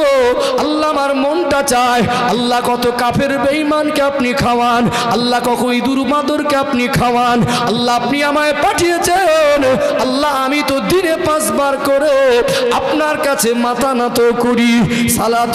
সালাতুল কিয়ামুল লাইল। অতএব আপনি রাতের বেলা দাঁড়িয়ে দাঁড়িয়ে তাহাজ্জুদের নামাজের নিয়ত করে নেবেন। 2 রাকাত করে 4 রাকাত, যদি সম্ভব হয় 6 রাকাত, যদি সম্ভব হয় 8 রাকাত, 2 রাকাত করে নিয়ত করে নিয়ে আল্লাহর কাছে বান্দা বান্দি চাইতে জানে না, চাওয়ার মতো চাইলে বান্দা আল্লাহ কাউকে ফেরায় না। তাহাজ্জুদ পড়ে কোনো বান্দা বান্দি যদি আল্লাহর কাছে 2 ফোঁটা চোখের পানি ফেলে দেয়, ওটা আল্লাহ পাকের দরবারে কবুল হয়ে যায়। জোরে বলেন না। কবে মন থেকে আল্লাহর কাছে চেয়েছিল ওর মনে নেই, মানুষের প্রতি লোভ। এই ভাই ওটা আমাকে দিস তো। মানুষের দিক থেকে মুখটা ফিরিয়ে আল্লাহর দিকে রুজু হয়ে যাও। মানুষ দিলে কুলাবে না, আর আল্লাহ দিলে ফুরাবে না। জোরে বলুন। আমরা চাইবো কার কাছে? ধনী হতে মন চায়, সুখ শান্তির জীবন চাও, আল্লাহর কাছে মাথা নত করো, নামাজ পড়ো, নামাজির হাতে ছোঁয়াতে ফজরের নামাজ পড়ো, দোকানটা খুলবে, আল্লাহ ব্যবসায় বরকত দেবে। জোরে বলুন। তুমি ব্যবসা করো, সকালবেলা ফজরের নামাজটা বেরিয়ে গিয়ে ব্যবসার কাজে হাত লাগাবে, আল্লাহ ব্যবসাতেও বরকত দেবে। জোরে বলুন। তুমি চাষবাস করো, ফজরের নামাজ পড়ে আল্লাহর কাছে সেজদা দিয়ে বরকতের দোয়া চেয়ে বেরিয়ে যাও, নামাজির ছোঁয়াতে আল্লাহ চাষেও বরকত দেবে। জোরে বলুন। ঘুমের ঘরে উঠে বিড়ি হাত রাখছি, পয়সা বেশি গেলে সিগারেট চলে। কি গো? হ্যাঁ, কথা ঠিক বলছি না ভুল বলছি? আজ এখন ইয়ংরা কি খাচ্ছে? তেরেঙ্গা, গুটকা, তামাক, খৈনি, গাঁজা। কিছু কিছু ভদ্রলোকের ছেলে আবার মদ খোর। হ্যাঁ, কিছু কিছু ভদ্রলোকের ছেলে। আচ্ছা, মদ এত খারাপ জিনিস, একটা পাত্রে যদি কুকুরকে দেয় খাবে? খাবে না? খাবে না। কুকুর যেটা খায় না, আমি শ্রেষ্ঠ জাতি ওটাকে খাচ্ছি। বলছে আমি মুসলমান। কি বলছে? হ্যাঁ, সাহাবাদের জান মাল কুরবান করে দিচ্ছে, আর আমরা হারাম মাল আনন্দ করে খাচ্ছি। বলছে আল্লাহ আমার দিকে আল্লাহ আমার দিকে দেখে না, এটা নয়। নবীকে আল্লাহকে যতটা মানবো, ইসলামকে যতটা মানবো, রুজু যতটা আল্লাহর দিকে হব, আল্লাহ তিনটে জগতে অতটাই শান্তি আর সম্মান দেবে। জোরে বলুন। মুসলিম জাতি লাঞ্ছিত, বঞ্চিত, পদদলিত, অপমান, অপদস্থ। এর কারণ কি? আমরা আল্লাহর দিক থেকে মুখটা বেশি ফিরিয়ে নিয়েছি। কথা ঠিক না বেঠিক? ও ভাইজানেরা, সোনার মানিক যুবকেরা, আব্বারা মায়েরা, আল্লাহ নবীর সাহাবী হযরত আবু বকর সিদ্দিক রাদিয়াল্লাহু আনহুর কথাটা আপনাদের বলছিলাম, ওই গারে সুরের কথা শোনাচ্ছিলাম। দয়ার নবী, মায়ার নবীকে দাঁড় করিয়ে এই জন্য রেখেছিলেন, হুজুর আপনার মনটা চাইছে, একটু ক্লান্ত বোধ করছেন, একটু যদি আরাম করতে পারতেন। হুজুর এখানে তো খোলা মেলা জায়গায় আরাম করা যাবে না, কেননা রাতের অন্ধকারে আমরা চলে এসেছি, ওরা আমাদের খোঁজাখুঁজি করবে, একটু আড়াল জায়গা দরকার। আল্লাহ নবী বললেন, ও বাবা আবু বকর, এই গারে সুরের ভিতরে একটু গুহার মধ্যে যদি আশ্রয় নিতাম, ওই গারে শহরটা উঁচু পাহাড়ের উপরে, এতটা উঁচু জায়গা, কত কষ্ট করে আল্লাহ নবী উঠবেন আর নামবেন। যদি ওই জায়গাটা উপযুক্ত না হয়, আবার ফিরে আসতে হবে। আবু বকর হুজুর বললেন, আপনি একটু দাঁড়ান, আমি আবু বকর আগে যাব। নিজে হাতে পরিষ্কার করলেন, ওখানে আরাম করা, একটু ওখানে বসার উপযুক্ত কিনা নিজে চোখে দেখলেন। গর্তগুলোকে নিজের কাপড় দিয়ে বন্ধ করে দিলেন। এই জন্য বন্ধ করেছিলেন, কেননা তার মনে সন্দেহ হয়েছিল এই পাহাড়ের পুরানো গর্তে বিষাক্ত সাপ পোকামাকড় থাকতে পারে। আল্লাহ নবীকে নিয়ে আরাম করব, কোনো অঘটন ঘটে গেলে আল্লাহর নবীর ব্যাঘাত ঘটতে পারে, এই জন্য গর্তগুলো বন্ধ করে দিলেন। ও ভাইরা বাবেরা, আল্লাহ নবীকে পুনরায় উঠিয়ে নিয়ে গেলেন। আল্লাহ নবীকে বলতে লাগলেন, ইয়া রাসূলুল্লাহ, ইয়া হাবিবাল্লাহ, আপনি আমার এই কোলের উপরে মাথা রেখে একটু আরাম করেন। কিতাবে বর্ণনা এসেছে, আল্লাহ নবীর সাহাবী হযরত আবু বকর হুজুরের কোলের উপরে আল্লাহ নবীর নুরানি মাথাটা রাখলেন। আবু বকর হুজুরের কোলে মাথাটা রেখে আল্লাহ নবী অল্প সময়ের মধ্যে ঘুমিয়ে পড়েছেন। আবু বকর হুজুর আল্লাহ নবী পূর্ণিমা চাঁদের মতো চমকানো চেহারার দিকে বারবার দেখতে লাগলেন। একটু সকাল হয়ে গিয়েছে, একটু অন্ধকারাচ্ছন্নতা দূর হয়ে গিয়েছে। হঠাৎ সামনের দিকে লক্ষ্য করে দেখে ওই পাহাড়ের গর্তের ভিতরে, গুহার ভিতরে যে গর্তগুলো কাপড় দিয়ে বন্ধ করেছেন, কিন্তু সামনে একটা গর্ত এখনো খালি। ওই জায়গায় পাটা দিলেন, ওই জায়গায় পাটা দিয়ে এবারে আল্লাহ নবীর সাহাবী আবু বকর হুজুর বন্ধ করে রেখেছেন। ও ভাইয়েরা বাপেরা, মেদিনীপুর জেলার সোনার মানিক যুবকেরা, আব্বারা মায়েরা, ভালোবাসা কাকে বলে, মহব্বত কাকে বলে, নবী মানা কাকে বলে, আল্লাহ নবীর সাহাবী হযরত আবু বকর রাদিয়াল্লাহু আনহু দেখিয়ে দিলেন। ওই জায়গায় পাটা দিয়ে একটু বন্ধ করে রেখেছেন। আল্লাহ নবী ঘুমাচ্ছেন। বেশ কিছু সময় অতিবাহিত হওয়ার পরে দেখা যায় আবু বকর হুজুরের পায়ের নিচে কি যেন বিষাক্ত সাপের মতো দংশন করে। আমি আপনি যদি একটা ইঁদুরেও কামড়ায় মনে হয়, ভয়ে তাড়াতাড়ি পাটা টেনে নিতাম কি নিতাম না। একটা বিচেও যদি চেলা যাকে বলে যদি কামড়ায়, ওটাও আমরা সহ্য করতে পারতাম না। বিষাক্ত সাপে বারবার দংশন করে গোটা শরীরে।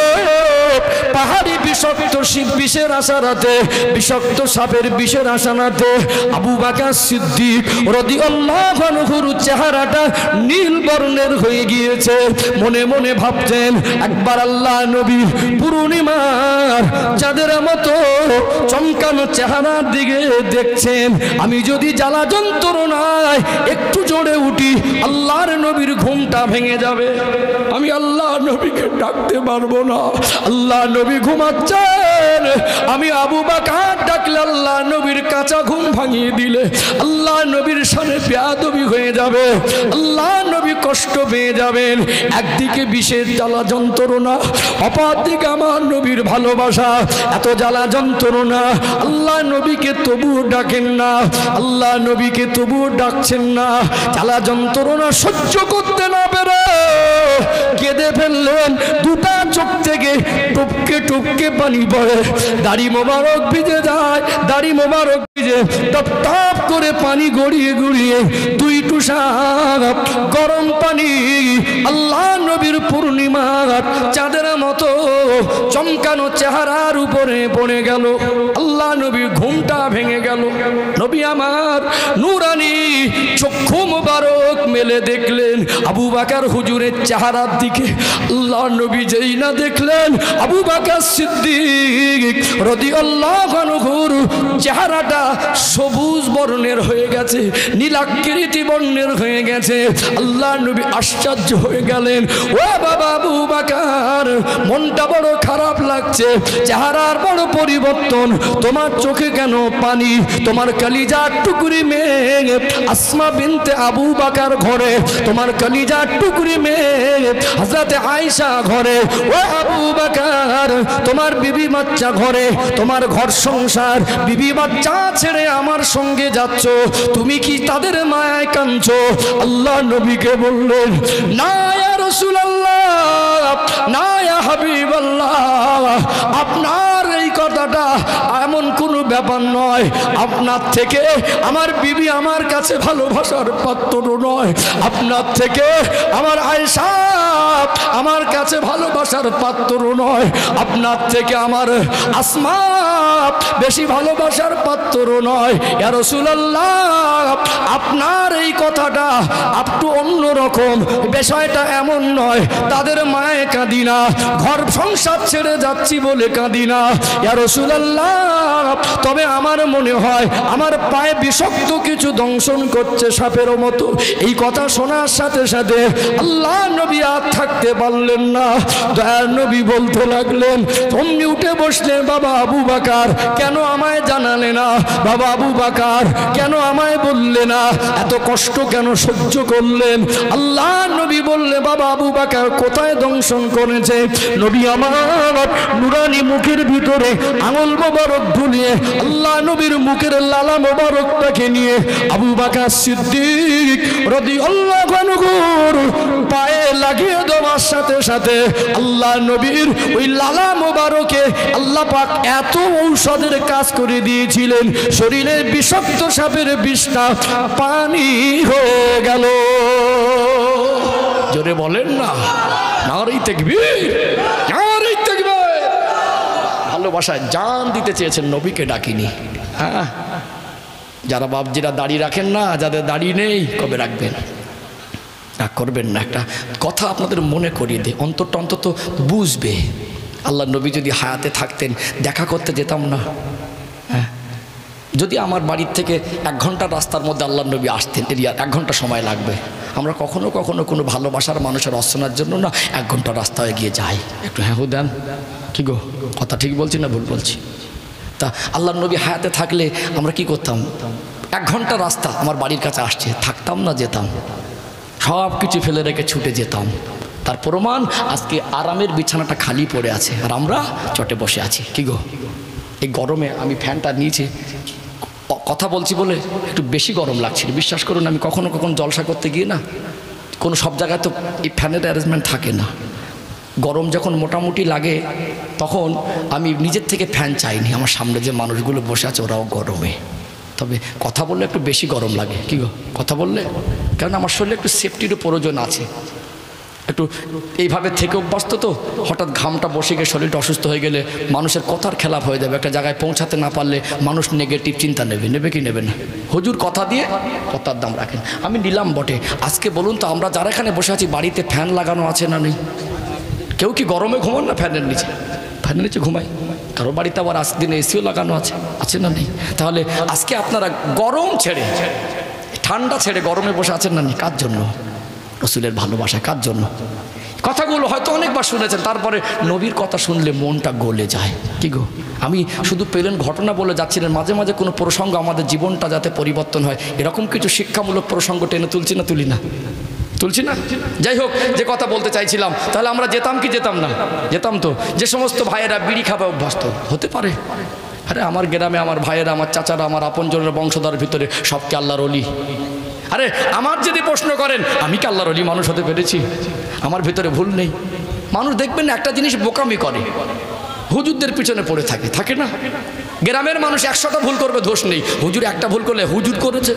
হুজুর কি ফেরেশতা নাকি? হুজুরও তো মানুষ। কোন মানুষের জীবনে ভুল খুঁজলে পাওয়া যাবে না? বেশি আর কম বলেন তো দেখি। এই যুগে এরকম মানুষ আছে? কেউ বলতে পারবে যে আমার কোনো ভুল নেই? কেউ বেশি আর কেউ কম। তাহলে আমরা যদি মানুষের ভুলটাই নিয়ে পড়ে থাকি, ভালো হব কবে? হ্যাঁ, ভুল যদি চোখে পড়ে, উচিত হলো তাকে বন্ধুর মতো বুকে টেনে তাকে সম্মান রেখে বুঝিয়ে দেওয়া। তাকে বলবো না তার পিছনে তার সম্মান কমানোর জন্য বিষাক্তভাবে মানুষের কাছে পৌঁছে দেবো, এটা নিঃসন্দেহে নোংরা কথা, ঠিক না বেঠিক? আমি রবিউল ইসলাম, আমার যদি ভুল না থাকে তো আমি তো আল্লাহর ওলি হয়ে যেতাম। আমি আল্লাহর ওলির পায়ের ধুলোর যোগ্য হতে পেরেছি? একটু হ্যাঁ দেন। ভুল আমাদের আছে, আমি কাউকে কষ্ট দেওয়ার জন্য বলছি না। আপনি একটা দোষে আমি দোষী, আমি একটা দোষে দোষী, যেটা বোঝাতে চাইছিলাম। 1 ঘন্টার রাস্তা মনে করুন, আল্লাহ নবী হায়াতে আছেন, আমরা যেতাম না? যেতাম। যারা বিড়ি খায়, আচ্ছা বলুন তো, একটা লোক বিড়ি খাওয়া অবস্থায় বিড়ি খেয়ে আর আল্লাহ নবীর হাতে হাত দিয়ে মোসাফা করতে যেত? সিগারেট খেয়ে যেত? যারা দাড়ি নেই, মনে করুন 1 মাস কি 2 মাস পর আল্লাহ নবী আসবেন, উদাহরণ দিয়ে বোঝাচ্ছি যাতে মনটা ভালো করে বিবেকটা খোলে। আচ্ছা, ওই ব্যক্তিটা কি দাড়ি চাচা বন্ধ করতো না? করতো না? কি করতো? হেই, আমার রসুল আসছেন, নবীর সঙ্গে দেখা করতে, ভারে এইভাবে যাবি? মনটা কি হতো? মনটা নরম হয়ে যেত। নবীর সামনে একটু সুন্নাতটুকু নিয়ে যাব।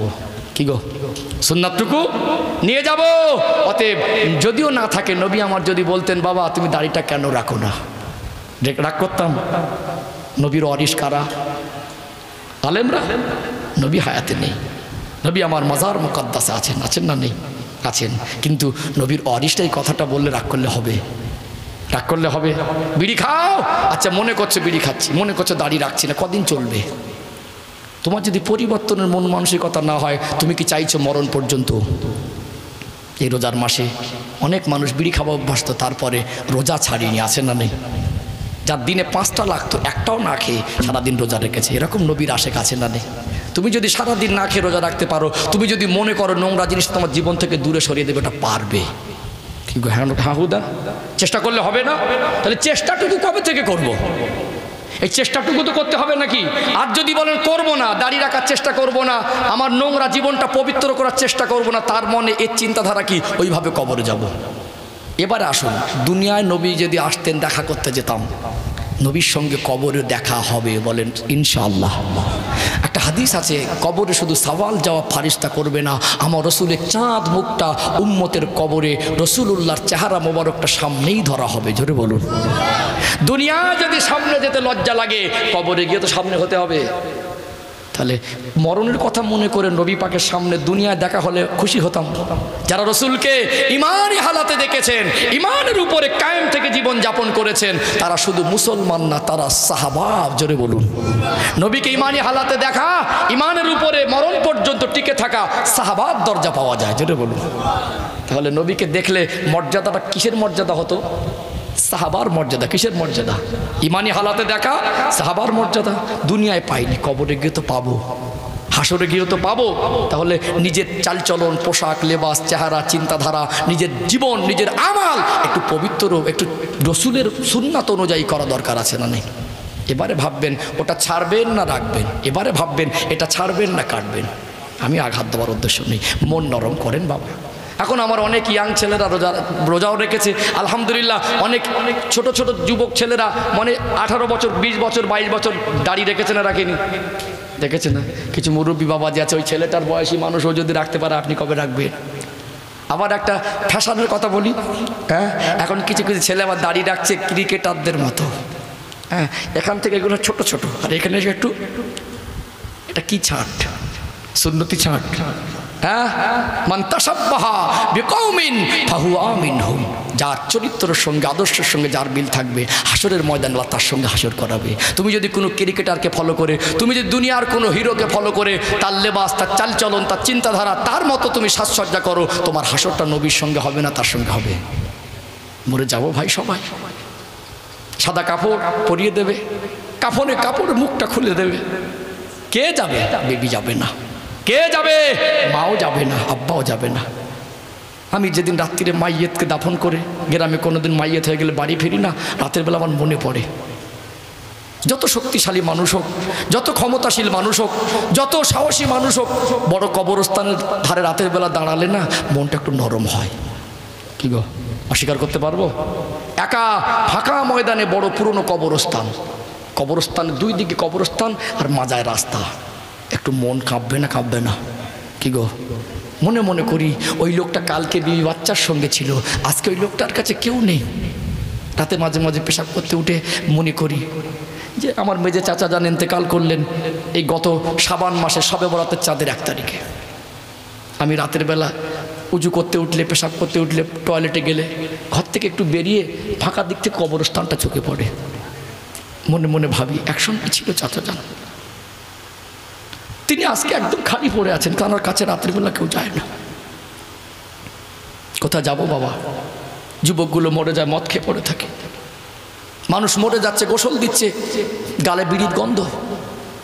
টাকা পয়সা, ঘর বাড়ি, ধন সম্পদ, জমি জায়গা, অর্থবৃত্ত, ছেলেরা রোজগার করে, ব্যবসা করে, অভাব নেই। লোকটা মরে গেছে, কাফনে মোড়া, মুখটা, দাড়িটুকু চাচা। কি নিয়ে যাব? লোকটা নামাজি ছিল না, কবে ভালো হবো? বস কত শুনবেন? কত আজ শুনবো, শোনার অভাব নেই। একটু মনটা নরম করেন, একটু কবরের ধারে গিয়ে দাঁড়াবেন, আত্মীয় স্বজন, আব্বা মা, দাদু দাদি, নানা নানি, মায়ের মুরব্বীর কবরটা জিয়ারত করবেন, মনটা নরম হবে। নিজের কবরের কথাটা মনে পড়বে, তখন মনে হবে না একটু পরিবর্তন হই। বাজে ছেলেদের সঙ্গে মিশবেন না, মিশবেন উদ্দেশ্য হবে ওকে আমি আমার সঙ্গী করে নামাজে নিয়ে যাব, ওকে আমি চরিত্রটা পবিত্রের জন্য নসিহাত করব, ওকে ভালোবেসে দিনের পথে আনবো। তার সঙ্গে মেশেন, ওর সঙ্গে মিশে দুদিন পরে গাঁজা খাবেন, ওর সঙ্গে মিশে দুদিন পরে মদ খেতে যাবে, ওর সঙ্গে মিশে দুদিন পরে খেলা দেখতে যাবে, ওর সঙ্গে মিশে নামাজ কাজা হবে। ওরকম ছেলের সঙ্গে প্রকৃত বন্ধু করো না, ওকে বন্ধু করে তোমার পথে নিয়ে এসো। কথা ঠিক না বেঠিক? যুবক ভাইদের বলি, জলসাও দিতে হবে, দরকার আছে। শুধু কমিটি হয়ে জলসা দেবো, সুবহানাল্লাহ বলবো, মারহাবা দেবো হবে না। সাথে সাথে জীবনটা পরিবর্তন করতে হবে। আপনি গার্জেন, আপনার বিবিকে নামাজ পড়ান, আপনি নামাজ পড়ুন, আল্লাহর কাছে বিবির জন্য দোয়া করেন, দেখবেন আল্লাহ কবুল করবে। স্বামীর দোয়া বিবির জন্য আল্লাহর কাছে কবুল হয়। আল্লাহ আমার বিবিকে আপনি নেক করে দেন। যদি জেদ করে ভালোবাসা দিয়ে রাতের বেলা বল চলো দুজনে একসঙ্গে এসার নামাজ ওযু করতে যাব, না করতে পারবে? স্বামী স্ত্রীর সম্পর্কটা এটা জান্নাতের উৎপত্তি হয়েছে, জোরে বলুন। আদি পিতা আবুল বাশার আব্বাজান আদম আলাইহিস সালামকে আল্লাহ জান্নাতে পাঠালেন। জান্নাতে নিয়ামত পেয়ে খুশি না, কিছু যেন অভাব। জান্নাতে ঘুরছেন, নিয়ামত খাচ্ছেন, সব কিছু উপভোগ করছেন, মনটা খারাপ। কিসের যেন অভাব, ওই কিসের অভাব ওটা বলতে পারছেন না, ওটা কে জানে? আল্লাহ জানে। ঘুমিয়ে পড়লেন, বাম পাঁজর থেকে হাড় নিলেন, আল্লাহ পাক ফারিস্তা মারফত মা হাওয়াকে বানিয়ে দিলেন, জোরে বলুন। ঘুম থেকে উঠলেন, সামনে দেখতে পেলেন আম্মা জান হাওয়া আলাইহিস সালাম জান্নাতে ঘোরাঘুরি করছে, জোরে বলুন। আগে যেতে চাচ্ছেন, মনে মনে করছিলেন এত কিছু জান্নাতি নিয়ামত, আমার মনটা খুশি ছিল না, আজকে মা হাওয়াকে দেখে মনটা খুশি হয়ে। আল্লাহ বলে, আদম এখনো সম্পর্ক শুদ্ধ হয়নি, আপনি দাঁড়ান, আমি আল্লাহ বিবাহ বন্ধনে আবদ্ধ করে দেবো, আপনার জন্য স্ত্রী হিসাবে হালাল হয়ে যাবে, জোরে বলুন। এই স্বামী স্ত্রীর সম্পর্ক, বিবাহের সিস্টেমটা, এর উৎপত্তি দুনিয়ায় নয়, এটা দুনিয়ায় মানুষ আসার আগে আল্লাহ জান্নাতে হয়েছে, জোরে বলুন। এই জন্য দেখবেন জন্মভূমি ছাড়ে, আব্বা মা ছাড়ে, 18-20 বছর যে জন্মভূমিতে বড় হয়ে সব কিছু ত্যাগ করে স্বামীর ঘরটাকে বলে ওটা আমার বাড়ি। কি বলে? ওটা আমার বাড়ি। বাপের বাড়ি বার হওয়ার সময় রক্তের সম্পর্কে তো একটু কাঁদে, রাস্তার মাঝে এসে বলবেন এবারে একটু ভালো করে কাঁদো, 500 টাকা দেবো, কাঁদতে পারবে না। ওই বার হবার সময় একটু কাঁদবে, স্ত্রীকে বলবেন খুব কাঁদছিলে, রাস্তার মাঝে বলবেন 500 টাকা দিচ্ছি, কাঁদো তো, ওরকম করে আর কান্না আসবেন, হেসে ফেলবে। কি গো, ওখানে ছিল একটা রক্তের টান, এবার যাচ্ছে কোথায়? ওটা আমার বাড়ি। সংসার বুঝেছে, মা ফোন করছে, কোচিয়ে জামাইয়ের সঙ্গে নেয় একটু হাঁস মুরগি পোষে, আমি যাবো না এখন, ছেলের পরীক্ষা এখন যাবো না, বলে না? বলে না? হ্যাঁ, আমার চলে গেলে আমার সংসার কে দেখবে? আমার সংসার কে দেখবে? আল্লাহ স্বামী স্ত্রীর মধ্যে আলাদা সম্পর্ক দিয়েছে। নিজের জন্মভূমি ছেড়ে, নিজের জন্মদাতা মার বাপকে ভুলে স্বামীর সংসারটাকে নিজের মনে করে নেয়। আল্লাহ মায়েদের মনে এই উদারতাটা দিয়েছেন, জোরে বলুন। ওই স্ত্রীকে আপনি ভালোবাসা দিয়ে আপন মনে করে যদি বলেন আজ থেকে আমিও নামাজ পড়বো, তুমিও নামাজ পড়বে, চলো তো ওযু করে আসি, যাবে না? হাতটা ধরে ভালোবাসায় হাত ধরবেন, ডাক না, গালাগালি না, চড়া না, হাসি মুখে বলবে তোমাকে ছাড়বো না, আমিও পড়বো, তুমিও পড়বে, দুনিয়া একসঙ্গে আছি, আল্লাহ জান্নাতে একসঙ্গে থাকবো। যদি তুমি জোর করে বলো নামাজ পড়তেই হবে, ভালোবাসায় তোমার কথাটা ফেলতে পারবে না। আমাদের ভালোবাসা আলাদা। হ্যাঁ, স্বামী একদিকে, স্ত্রী একদিকে। স্বামীর গালে খাবার নেই, স্বামীর সঙ্গে ভালো মন্দ ব্যবহার নেই, ফোনে ব্যস্ত। কিছু মা আছে, আবার কিছু ছেলে আছে স্ত্রী ভুল করলে অশ্লীল গালাগালি দেয়, 2-4টে চটচাপট দিয়ে দেয়। ভুল করলে গালাগালি দেওয়াটা সমাধান নয়, ভুল করলে গায়ে হাত তোলাটা সমাধান নয়। ভুল হতেই পারে, আপনার স্ত্রী দিনের শেষে এক জায়গায় এক বিছানায় ঘুমাবেন, তাকে ভালোবেসে বলে ওটা করো না, দুবার বলো করো না, তিনবার বলো করো না, চারবার বলো করো না, আল্লাহর কাছে দোয়া করো, দেখবে মনটা নরম হবে। কি গো, ভালোবাসা দিয়ে বোঝাও। নামাজ পড়ো, আল্লাহর দরবারে বাচ্চাদের জন্য দোয়া করো, নিজেরা নামাজি হবে, আমাদের দেখা দেখি বাচ্চারা নামাজি হবে। ছেলেটা বড় হয়েছে, 12 বছর বয়স, নামাজ কি জিনিস বোঝে না, মানে যে পরিবারে মানুষ হয়েছে ওই পরিবারের আব্বা মাটা নামাজি না। একটা মেয়ে 15 বছর বয়স, 15 ওয়াক্তের নামাজ পড়িনি, এরকম মেয়ে আছে না নেই? আছে না? ছেলেরা তবুও পড়ে, কি করে ছেলেরা তবুও, আব্বা বাড়ি নেই এখন, প্রায় বাড়ি মোটর সাইকেল, কি প্রায় বাড়ি মোটর সাইকেল। একটা মাইয়েত হয়ে গেছে আত্মীয়দের মধ্যে, বড় ছেলেটাকে মা ডেকে বলছে কচি চল না বাবা, আব্বা তো বাড়ি নেই, একটু ঘুরে আসি। যাওয়া হয় না, ছেলে গিয়ে ছেলেটা জানাজা পড়ে কি পড়ে না? ঈদের নামাজ দুটো, প্রত্যেকটা বাড়ির বাচ্চা থেকে নিয়ে মুরব্বী অসুস্থ হলেও ঈদের নামাজে যাওয়ার চেষ্টা করে কি করে না? তাহলে বছরে দুটো ঈদে ছেলেটা যায়, মাঝে মাঝে জুমায় যায়, তাও 2 রাকাত পড়লে তাও যায়। কোনো জায়গায় মাইয়েত হয়ে গেলে সেখানে জানাজার নামাজে হাজির হয়, এ তো তবুও যায়। আমরা মাযহাব মেনে চলি, আমাদের ইমাম নু'মান ইবনে সাবিত, হযরত ইমামে আজম আবু হানিফা রাহমাতুল্লাহ আলাইহি, কথা ঠিক না বেটি? এটা আমাদের কাছে গর্বের। কিন্তু আমাদের মেয়েরা মাযহাবের মাসালা অনুযায়ী জুমার দিনে মসজিদে যায়, আমাদের ইমামের মতে মায়েদের জুমার নামাজ পড়তে হয় না, ওরা বাড়িতে জোহরের নামাজ আদায় করবে। আমাদের ইমামের মতে মায়েদেরকে ঈদগায় গিয়ে ঈদের নামাজ পড়তে হয় না। বাবজিরা ভাইয়েরা, ছেলেটা তবু ঈদের নামাজ পড়ে, জুমার নামাজে যায়, ছেলেটা তবু জানাজা পড়েছে, মেয়েটার তো এগুলো নেই। 5 ওয়াক্ত নামাজ তো পড়বে, 15 বছরে 15 ওয়াক্তের নামাজ পড়িনি, দোষটা কার? মেয়েটা আর মার। আচ্ছা বলুন তো, মনে করেন কি খুব কড়া ভাষায় ওয়াজ করলে কাল থেকে সবাই ভালো হয়ে যাবে? যাবে? আমি খারাপ ফেলে দেন তো, সব থেকে কড়া ভাষায় ওয়াজ করে ওই বক্তাকে এনে কাল থেকে সব মা বোনদের পর্দা নাশিনা করে দেন তো দেখি, হবে? সব থেকে কে কড়া ভাষায় ওয়াজ করে, সব থেকে কোন বক্তাটা বড়, সব থেকে কোন বক্তাটা ভালো, তাকে এনে কাল থেকে সবাইকে 5 ওয়াক্ত নামাজি গ্রামে করে দেন, পয়সা যত লাগে আমি দেবো। নিজেদের পরিবর্তন হতে হবে, যে দায়িত্ব নিতে হবে, নিজেরা ভালো হবে, কথা ঠিক না বেটি?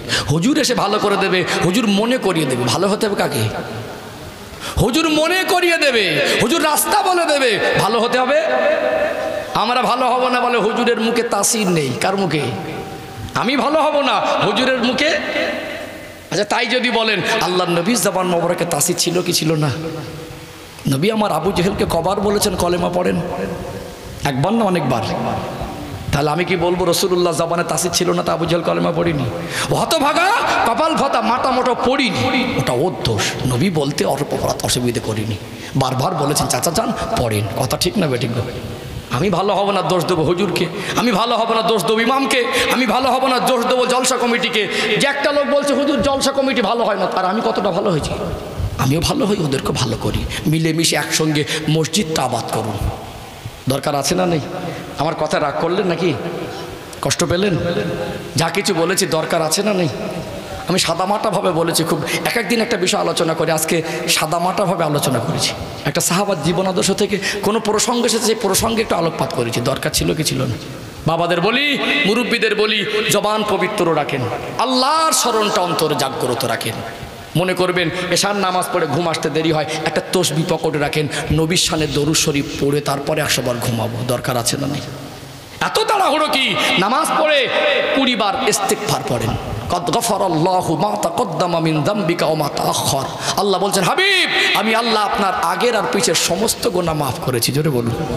আপনার যতদিন হায়াতে আছে আগেও কোনো গুনাহ নেই, আপনি জীবন যেটা অতিবাহিত করেছেন পিছনেও কোনো, আমার নবী হলেন গুনাহ থেকে পাক। জোরে বলুন। সেই নবী আমার 5 ওয়াক্ত নামাজে 20 বার করে দিনে 100 বার ইস্তিগফার করতেন।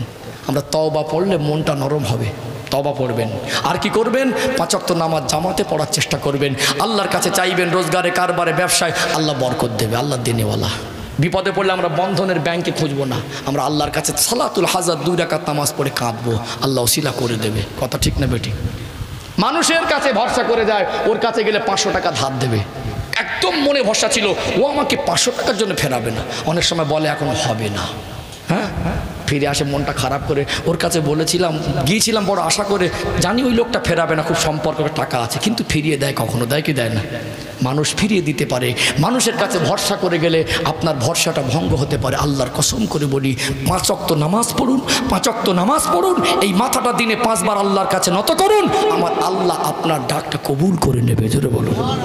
ডাকিনি তো, কবে ডেকেছি মনে নেই, 1 সপ্তাহে কবে আল্লাহ বলেছি মনে নেই, 1 মাসে কত নামাজ পড়েছি হিসাব নেই। আমার উপর আল্লাহ রহমতটা হবে কি করে? অন্তরটা নোংরা হয়ে গেছে, হিংসায় ভরা, মিথ্যায় ভরা, নেশায় ভরা, পবিত্র চিন্তা নেই, জীবনটা পবিত্র নেই, শুধু দুনিয়াদারি, শুধু দুনিয়া, হারাম হালালের বাদ বিচার নেই, মুখের ভাষা ঠিক নেই। ভালো হতে হবে। আল্লাহ আমাদের বুঝ দেন, হেদায়েত দেন, বলেন আল্লাহুম্মা আমিন। হুজুর আসবে নাকি? কটায় আসবে? 10 মিনিট নিয়ে আসেন ইনশাল্লাহ। রাগ করলেন নাকি? কিছু বুঝতে পারছেন? মেদিনীপুরের মানুষ আমাকে ভালোবাসে। আগামীকালও আমি ওই ট্যাংরাখালি বাস স্টপের ওখানে আসতে হবে আমাকে। বাবজিরা ভাইয়েরা, মেদিনীপুরে আমি আসি, আমি তারপরেও মানে সময় কম পাই, অনেক সময় ডেট চাইলে পাই না। দেখেছেন আমি উত্তরবঙ্গের দিকে, জানুয়ারির দিকে থাকি, বাংলাদেশ, ত্রিপুরা, আসামে ঢুকি। আলহামদুলিল্লাহ মেদিনীপুরের মানুষের একটা আবেগ আছে। আপনারা সারা রাত জলসা শুনছেন তো? অনেক জায়গায় সারা রাতের পরিবেশটা আর নেই, সারা রাতের পরিবেশটা আর নেই। দামি বিরিয়ানি দেন, রাত ভারী হলে লোক আর থাকে না। আল্লাহ শুকরিয়া, পরিবেশটুকু ধরে রেখেছেন। যখন দেখছেন যে পারবো না, লোক আর থাকতে চাইছে না, প্রয়োজনে আদ্যারাত করে দেবেন, প্রয়োজনে। এখন যতক্ষণ আছে, যতদিন আলহামদুলিল্লাহ। এখন বলে হুজুর যদি সারা রাত না করে অনেক দিন থেকে হয়ে আসছে, এখন আলহামদুলিল্লাহ আপনারা আছেন, থাকছেন, এটা ভালো জিনিস। যখন থাকতে পারবেন না, আলোচনা করে মধ্যরাত করে দেবেন, দরকার আছে না নেই? আচ্ছা, এই যে কষ্ট করে বসলেন, শুনলেন, এগুলো যদি আমল করতে পারি তবেই সার্থকতা হবে। আল্লাহ আমাদের তৌফিক দেন, বলেন আল্লাহুম্মা আমিন। ও ভাইজানেরা, মেদিনীপুর জেলার সোনার মানিক যুবকেরা, আব্বারা মায়েরা, আমি বোঝাতে চাইছিলাম আল্লাহর হুকুম মানার ভিতরে শান্তি আছে। দুনিয়ায় জীবন যাপন করতে হবে আমার রাসূলুল্লাহর আদর্শ অনুযায়ী। আমার খাওয়া দাওয়া, আমার ওঠা বসা, আমার লেনদেন, আমার ব্যবসা বিজনেস, আমার পোশাক লেবাস, আমার জীবন যাপন, প্রত্যেকটা মুহূর্তে, প্রত্যেকটা পদে পদে আমার রাসূলুল্লাহর সুন্নাতকে যদি ফলো করি, আমার টোটাল জীবন যাপনটা ইবাদতের মধ্যে গণ্য হয়ে যাবে। নবীর ভালোবাসার অর্থ হলো মুখে বলবো নবীকে ভালোবাসি, মুখে বলবো নবীকে ভালোবাসি, ওটাই প্রকৃত ভালোবাসা নয়। যদি সারা জীবনে এই শব্দটা মুখে একবারও না বলে, নবীকে ভালোবাসি এই কথাটা যদি জবান থেকে একবারও বার না হয়, ওর জীবনটা যদি সুন্নাত তরিকা অনুযায়ী হয়, ওটাই নবীর ভালোবাসা হয়ে যাবে। জোরে বলুন। নবীর ভালোবাসা কলিজায় জায়গা দেন, নবীকে মহব্বত করুন। আল্লাহ নবীকে যতটা বেশি ভালোবাসবেন, আল্লাহ নবীকে যতটা বেশি মহব্বত করবেন, আল্লাহর হুকুমগুলো যত মহব্বতে মানবেন, আমার আল্লাহ 3টে জগতে ততটা শান্তি আর সম্মান দেবেন। আবু বকর হুজুরের ইসলামের জন্য কুরবানি বেশি না কম? নবীর প্রতি ভালোবাসাটা বেশি না কম? আল্লাহর প্রতি ভরসাটা বেশি না কম? যেমন কুরবানি করেছেন, জানমালটুকু দিয়েছেন, ইসলামের জন্য ত্যাগ করেছেন। আল্লাহ নবীর সাহাবী আবু বকর সিদ্দিক রাদিয়াল্লাহু আনহুর নাম আর সম্মানটা আল্লাহ পৃথিবীর মানুষের কাছে কিয়ামত পর্যন্ত পৌঁছে দিয়েছেন না দেননি? কে আবু বকর? জীবনে তার নাম মানুষ জানতো না যদি কলেমা না পড়তেন। কে আবু বকর? জীবনে তার নাম মানুষ আলোচনা করলে শুনতো না যদি নবীর ভালোবাসায় জীবন তৈরি না করতেন। কে আবু বকর? তাকে জীবনে চোখে দেখিনি, জীবনে তার বাড়ি যেতে পারিনি, শুধু তার নামটা শুনলে পরে মনটা যেন ভালোবাসায় ভরে যায় কি যায় না? কেননা ওই আবু বকর সিদ্দিক রাদিয়াল্লাহু আনহুর আল্লাহর ভালোবাসা তার অন্তরে বেশি ছিল, নবীর ভালোবাসা তার অন্তরে বেশি ছিল। ও মায়েরা, বাপেরা, কি সম্মান আল্লাহ দিলেন! আল্লাহ নবীর যত সাহাবা হায়াতে ছিলেন, আল্লাহ নবী ওফাতের আগে নবী আমার অসুস্থ হয়ে গিয়েছিলেন। আল্লাহ নবী এতটা অসুস্থ হয়ে গিয়েছিলেন 15 থেকে 17 ওয়াক্তের নামাজে ইমামতি করতে পারেননি। আল্লাহ নবী হায়াতে থাকা অবস্থায় আল্লাহ নবীর অবর্তমানে নববী শরীফে, মসজিদে নববী শরীফ যে জায়গায় জায়গায় নবী আমার নূরানি কদম মোবারক রেখে ইমামতি করতেন আল্লাহ নবীর সাহাবী হযরত আবু বকর সিদ্দিক রাদিয়াল্লাহু আনহু ছাড়া আমার নবী বেঁচে থাকা অবস্থায় ওই জায়গায় দাঁড়িয়ে ইমামতি করার সুযোগ আর কেউ পায়নি। আল্লাহ বুঝিয়ে দিয়েছিলেন আবু বকর তোমার সম্মানটা আমি আল্লাহ বাড়িয়েছি। আল্লাহ নবীর দুনিয়ায় বেঁচে থাকা অসুস্থ অবস্থায় এত সাহাবার ভিতরে ইমামতির জায়গায় দাঁড়ালেন হযরত আবু বকর সিদ্দিক রাদিয়াল্লাহু আনহু। আল্লাহ নবী মসজিদে যেতে পারছেন এত অসুস্থ, নূরের চোখ থেকে পানি ঝরে যাচ্ছে। আম্মা জান আয়েশাকে বলছে কখনো হুশ কখনো আয়েশা বলো না আজান হয়ে গেছে অনেক সময়, আমার সাহাবারা এখন কি করছে? হুজুর আপনার জন্য সব অপেক্ষা করছে, আপনি যাবেন ইমামতির জায়গায় দাঁড়াবেন, আপনার পিছনে তারা ইক্তেদা করে নামাজ পড়বে। নবীর পিছনে নামাজ পড়ার সৌভাগ্য ছোট না বড়? সাহাবারা জানতেন আমাদের ইমামটা দুনিয়ার ইমাম নয়, আমাদের ইমাম হলো আল্লাহ রসুল। জোরে বলুন। আজান হলে ছুটে ছুটে আসতেন, সামনে নবীর কাছে গিয়ে জায়গা ধরবো। নবীর পিছনে নামাজ পড়া আলাদা তৃপ্তি না? আল্লাহ নবী বারবার জিজ্ঞাসা আয়েশা সাহাবারা এখন কি করছে? আম্মা জানার চোখ থেকে পানি ঝরে হুজুর কেউ নামাজ পড়ছে না, আপনার জন্য অপেক্ষা। যান আপনার আব্বাকে বলে দেন আমার জায়গায় দাঁড়িয়ে যেন ইমামতিটা করে দেয়, আমি যেতে পারবো না। আল্লাহ রসুলের চোখ থেকে পানি ঝরছে। আম্মা জান বলছেন ইয়া রসুল আল্লাহ আমার আব্বার নরম দিন, আব্বার ছাড়া অন্য কোনো সাহাবা ওমরের নাম বলেন উনি গিয়ে পড়াতে পারবে, আপনি এত অসুস্থ আব্বা জান যদি এটা শোনে যে নবী আসতে পারছেন না উনি নিজেকে ঠিক রাখতে পারবেন না। আল্লাহ নবী আয়েশা আমার জায়গায় দাঁড়াবার মতো আমি আবু বকরকে ছাড়া আর কাউকেই দেখছি না। জোরে বলুন। আল্লাহ সম্মান দিয়েছে না দেয়নি? 10 জন সাহাবাকে আল্লাহ বেঁচে থাকা অবস্থায় জান্নাতে সার্টিফিকেট দিয়েছিলেন, এদেরকে আশারায়ে মুবাশশারা বলা হয়। 10 জনের ভিতরে সর্বপ্রথম আল্লাহর নবী যাকে জান্নাতি বলে ঘোষণা করেছিলেন উনি অন্য কেউ নয়, আল্লাহর নবী সাহাবী হযরত আবু বকর সিদ্দিক রাদিয়াল্লাহু আনহু। জোরে বলুন। নবীর ওফাতের পরে আল্লাহর নবীর হুজরা মোবারক, নবীর ঘরটাই ওটা আল্লাহর নবীর মাজার মুকদ্দাস, যেখানে আম্মা জান আল্লাহর নবী থাকতেন। নবীরা যেখানে ইন্তেকাল করেন ওখানেই মাজার হয়, নবীরা যেখানে ইন্তেকাল করেন ওখানেই মাজার হয়। আল্লাহর নবীর ওফাতের পরে আবু বকর হুজুরের ইন্তেকাল হলে আল্লাহ রসুলের মাজারের পাশেই আবু বকর হুজুরের মাজার মোবারক। জোরে বলুন। হসপাকে গিয়ে সালাম দিতে হয় নবীকে, আমার নবীকে সালাম দেওয়ার সাথে সাথে আল্লাহর নবী সাহাবী আবু বকর হুজুরকে সালাম দিতে হয়। তারপরে ছোট্ট একটা জালি আছে ওখানে হযরত ওমর ফারুক রাদিয়াল্লাহু আনহুকে সালাম দিতে হয়। দুনিয়ার সঙ্গী ছিলেন, আল্লাহ মরণের পরে সঙ্গী করে দিয়েছেন। জোরে বলুন। অতএব জীবন তৈরি করুন যে যতটা ভালোবাসবে রসুলকে, আল্লাহকে যে যতটা মন থেকে মেনে নেবে আল্লাহ তার সম্মান ইজ্জত বাড়িয়ে দেবে। ইসলামের জন্য কিছু করা লাগবে। আমার অর্থ নেই, আমি গরিব, আমার মেহনত দেবো, কথা ঠিক না বেঠিক? আমার অর্থ আছে, আমার সম্পদ আছে, আমি সম্পদও কুরবানি করব। মূল হলো নামাজ ছাড়বো না, শরিয়াতের বিরুদ্ধে কোনো কথা বলবো না, শরিয়াতের জন্য জান মাল সবটাই কুরবান করব। আল্লাহ আমাদের দুনিয়া আখেরাতে কবরের জগতে শান্তির জীবন দিয়ে দেবে। জোরে বলুন সুবহানাল্লাহ। রাগ করলেন নাকি? 2 ঘন্টা করে বলি, ভালোবাসা 2.5 ঘন্টা বলে ফেললাম। আলহামদুলিল্লাহ যতটুকুলো মানুষকে পেয়েছি না, মন থেকে ভালোবাসার মানুষকে পেয়েছি। যতগুলো মানুষ আপনারা দেখেছেন আমি কথা বলছি, সবটা মানুষের জন্য চোখে চোখে একটা সম্পর্ক। যতক্ষণ কথা বলছি একটা চোখে চোখে সম্পর্ক। বিশ্বাস করুন এরকম ভালোবাসার মানুষ সব দিন সব জায়গায় পাওয়া যায় না। রাত গভীর হলে আমি দেখি